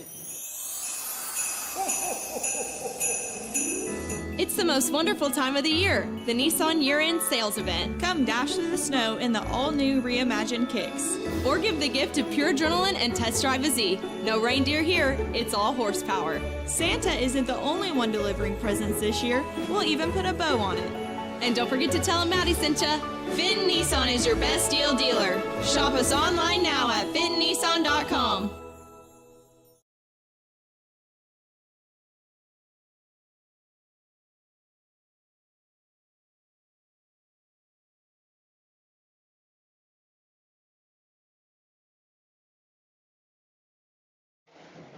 I don't think I've ever seen this in the MAC before. The railing over by where McAlester will shoot the ball is lined from side to side, a standing room only over there. We're about to have a second free throw attempt from Callaway Neighbors. He missed the first one. Lions lead the Buffaloes 56-55. Lions have 2 timeouts remaining. McAlester has 1. Alex Dooney, Brandon Smith, Devion Bickham, Rodney Washington, Davian Pouncil on the floor. There's no one download a rebound for the Lions. I think to remember here, Durant does have a foul to give if they want to elect to do that. That's very true. 7 seconds left. Big free throw here by Neighbors. It's in the air, and he left it short. Pouncil's got the board. Pouncil is fouled. There is that foul with 5.4 seconds left. One more foul. This is the thing. They don't have any more fouls to give. One more foul will send a Buffalo to the line for 2 free throws. And I'm wondering if Coach George will call a timeout. Looks like both are just going to let it play on. 5.4 seconds left. Buffalo's one chance for the game winner. Dooney inbounds to Washington. 3 seconds. Washington drives in, goes up for the winner, can't bank it in. It rolled off the rim, and the Durant Lions survive. Washington went in for the win. It just rolled out. And the Durant Lions get in the district win column with a 1-point win over the McAlester Buffaloes. 56-55, the final score. We've got a lot to unpack when we come back in the post-game stats. But McAlester falls in both games tonight here in the home opener to the Durant Lions. This won the boys game 56-55. We'll take a break and be right back here on KNED. McAlester Direct Primary Care offers 24/7 access to your provider, deeply discounted rates on labs and imaging, more time with your provider, same day or next day appointments, and even home visits for a flat monthly membership fee. We now offer hormone replacement therapy in addition to our other services. For more information, please stop by our office, McAlester Direct Primary Care at 6th and Carl Albert, or give us a call at 918-233-6522. Stipe Law Firm, your first call when the unthinkable strikes for over 80 years. We focus on wrongful death, personal injury, truck and oil field accidents, insurance bad faith, probate, end-of-life preparation, and Social Security disability claims. We are here to advocate for you in all of your legal needs. We are a full-service law firm with over a century of experience representing Oklahomans across the state, professionally and discreetly. We win our cases in courtrooms, not on social media. Call today, 918-423-0421, or go online to stipelaw.com. Running into an old friend is nice. Running into a total stranger, well, not so good. Now, you don't need help from Buck Wilson Frame and Body Shop for those greetings with friends, but if you have one of those unwanted encounters with a stranger, give Buck Wilson a call at 918-423-3161. They are expert craftsmen, specialists. They can straighten out your situation. Buck Wilson Frame and Body Shop, 103 East Oklahoma, McAlester. Again, call 918-423-3161. Hey guys, it's Sam from Sam Wampler's Freedom Ford in McAlester and Eufaula. With 2 locations to choose from, we have close to 200 vehicles on the ground and coming in. And with vehicles starting at $29.95, we have something for everyone. And if you need parts or service, we are loading up at both locations to serve you better. Plus, with our mobile service van and our pickup and delivery, we can help you with sales and service no matter where you are. So come see us at Sam Wampler's Freedom Ford in McAlester and Eufaula and let us make it happen for you. So, checking accounts. There seems like a ton to choose from, right? I was looking for one that didn't charge monthly fees, with bounce protection, and had mobile banking. I found the Bank NA. The Bank NA has been voted #1 for 10 years in a row in the McAlester News Capital's Reader's Choice Awards. The bonus is that they're local, so the money stays in town. Call 918-423-2265 or go in to find what you need in checking options. The Bank NA. Strong, secure, and ready to loan. Member FDIC, Equal Housing Lender. It's the most wonderful time of the year, the Nissan year-end sales event. Come dash through the snow in the all-new reimagined Kicks.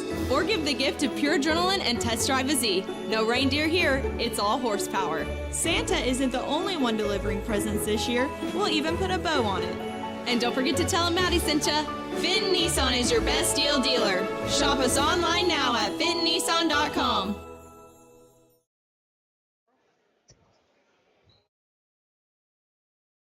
To McAlester, Oklahoma, and it was kind of heartbreak for the McAlester Buffaloes at the very end of the game. But again, the Durant Lions, were kind of mentioning it during the break, executed their game plan to near perfection. The Durant Lions were able to overcome the McAlester Buffaloes, win by a point. McAlester now drops to 1-1, not only on the season but in district play as well. The Durant Lions get their first district win of the season, and they improve into the winning. Well, now they have a winning record at 4-3, but 1-2 in district play. So that will spice things up as we get ready for another district game that'll be happening a week from today, or 8 days from today. The next district game will be at Coweta, which chance for McAlester to have a little bit of revenge because that was a close game last year at Coweta. So we'll see what that game has in store. The Lions lost into overtime to Coweta 52-48. That was, I believe, a week ago. But let's look at our game right here, though. We have our post-game stats brought to you by Barlow Built Performance and Automotive as McAlester falls 56-55. They're your full-service automotive repair shop, brake work, and heat and air repair. Plus, we do MIG and TIG welding. We're McAllister's only full-time exhaust shop, from race cars to your grandma's cars. We do it all. We sell tires and wheels. Barlow Built Performance and Automotive, 1 West Monroe Avenue in McAlester. Open Monday through Friday, 8 in the morning until 5 in the afternoon. Call 918-318-0323. Chase, take it away. Well, Brandon, McAlester falls in this one 56-55. Before we get to the player totals, want to say McAlester outscored Durant in the second half 25-16, but still wasn't enough. Fell behind too much early. But let's go ahead and get into the totals. Devion Pouncil, we mentioned a career high for him, had 19 points tonight to go along with 5 rebounds, and he shot 62% from the field. That'll get it done. 3 for 6 from deep, a 50% clip. Just a great game by him tonight. He's followed up by Brandon Smith, had 14 points tonight, also had 2 rebounds, 2 steals, and shot 40% from the field, made 2 3-pointers, and then Rodney Washington right behind him with 10. We had 3 Buffaloes in double figures. It was Devion, Brandon, and Rodney. Rodney had 10. He made 2 3-pointers, also had 2 free throws that he made, and as you mentioned, only 4 free throws for McAlester tonight. They were 3 of 4 from the line, and They lost by 1. I mean, you could point at that. That is one thing, but let's just keep rolling through here. Devion Bickham, he had 6 points tonight. He was 3 for 5 from the floor, 0 for 1 from deep. Had 8 rebounds as well to go along with a steal. I also forgot to mention Rodney Washington had a big block on a three-pointer down here on our right side. And then I think Cade French hit that big three in the fourth quarter down here on the left side. He only had 3 points tonight, went 1 for 2 from the floor. And then Hill, and I beg your pardon, what is his first name? Caven Hill. He had 2 points tonight and 1 for 1 from the floor. And then Dooney, he had just 1 point, but Alex Dooney, some of the best on-ball defense I feel like I've seen just in high school so far. This is the fourth or fifth game I've done with the area high school tied in with this, and that's some of the best on-ball defense. He had that big steal late in the fourth quarter as well. That was huge. He played great tonight. I know that Nate pointed out earlier he rolled his ankle, but it seems like he came in, and hopefully he's all right going forward for the Buffaloes. And the totals, McAlester, they shot 22 of 52 from the floor, a 42% clip. More often than not, that's good enough to get you a W. Yeah. It's just for Durant, they shot 59%, 24 of 41 from the floor. We mentioned it coming right out of the break. Durant executed their game plan to perfection. I mean, it's just what they did. They made every shot they needed to make. They didn't give McAlester any room to pivot. This isn't a McAlester lost this game. This is a Durant went and took it. I mean, Durant, like I said, couldn't have asked for a better game plan from the Lions, couldn't have asked to execute any better. And I know that Jim Reagan, who is packing up right now, the voice of the Durant Lions, is going to go home a happy man tonight. Oh, for sure. But the Buffaloes have a chance to get back at them. Again, this was supposed to be an away game tomorrow, but that got moved to a home game today. We'll talk a little bit more about that a little bit later. But again, they'll have another chance next, nearly a month from today, January 7th, they'll hit the road and go to Durant to try to get that revenge. Well, just to kind of close things up, McAlester 8 for 28 from three-point land. They missed 23, shot 29%, and that was a big thing in the first half, which I really feel like what helped dig that 10-point hole is just settling for a lot of deep shots. And in the second half, they did a lot better with that. Obviously, they closed the deficit. They tied it, but they never took the lead the second half, did they? Yes, they did take the lead. They had the lead by 1. They had a 1-point lead, and then Durant took it right back with a 2. That is correct. And then 3 for 4 from the line, 75% Durant. They were 5 of 10 from the line. It ended up not hurting them. It almost did, but 5 for 10 from the line. Rebounds, McAlester had 22, with 9 of those being offensive rebounds. Durant had just 20 with 2 offensive boards, so 18 defensively for them and 13 defensively for McAlester. McAlester also led the foul margin 13-12. And for Durant, I believe they had 13 turnovers tonight. McAlester had just 6, and honestly, that's a little surprising to me after all that. But, yeah, they forced the issue defensively, and Durant, they turned the ball over a lot, and that's a big reason why McAlester was able to come back. Just, again, they weren't able to get it done in the end, and both teams had a 1 block apiece as well. So. Something I found pretty interesting, you mentioned 28 3-point attempts by McAlester. They took more 3-point attempts than they took 2-point attempts.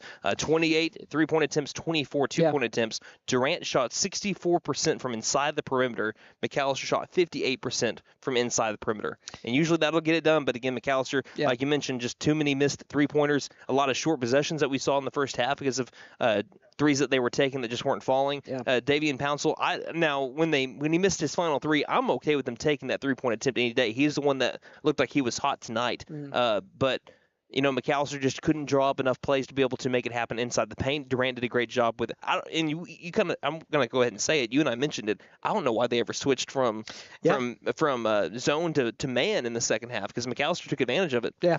And it was something that you mentioned earlier. I think we were on a break. Most teams that run man against McAlester, they're just going to get beat because of the athleticism that McAlester has. And it's just crazy to think that most of those guys are underclassmen and that they're here to stay for a little while. So, it's a tough loss tonight, but it's early in the season, only game 2. It'll be easy to put this one behind you moving forward, and I think they're going to be all right. Yeah, and like we mentioned, Coweta was in the top half, I believe, of the district last year. Durant lost by 4 to Coweta. And like we mentioned, Durant went and took this game, but it also took a perfect game from Durant to win it by 1.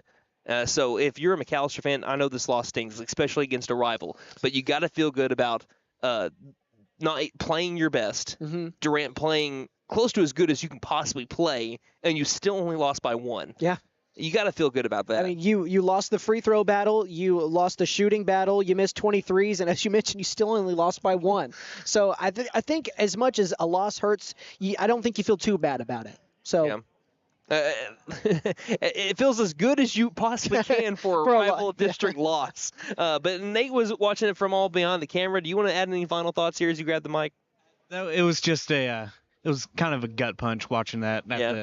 And I mean, Durant, y'all said Durant played as well as they could have hoped to in this game, and McAlester just barely was not able to pull it out. I'm not going to lie. I was expecting Brandon Smith to do something crazy in the last possession. Did you have a call for that? Oh, yeah. I mean, you always said there's something in the back. Locked and loaded. Locked and loaded. I can't use it now.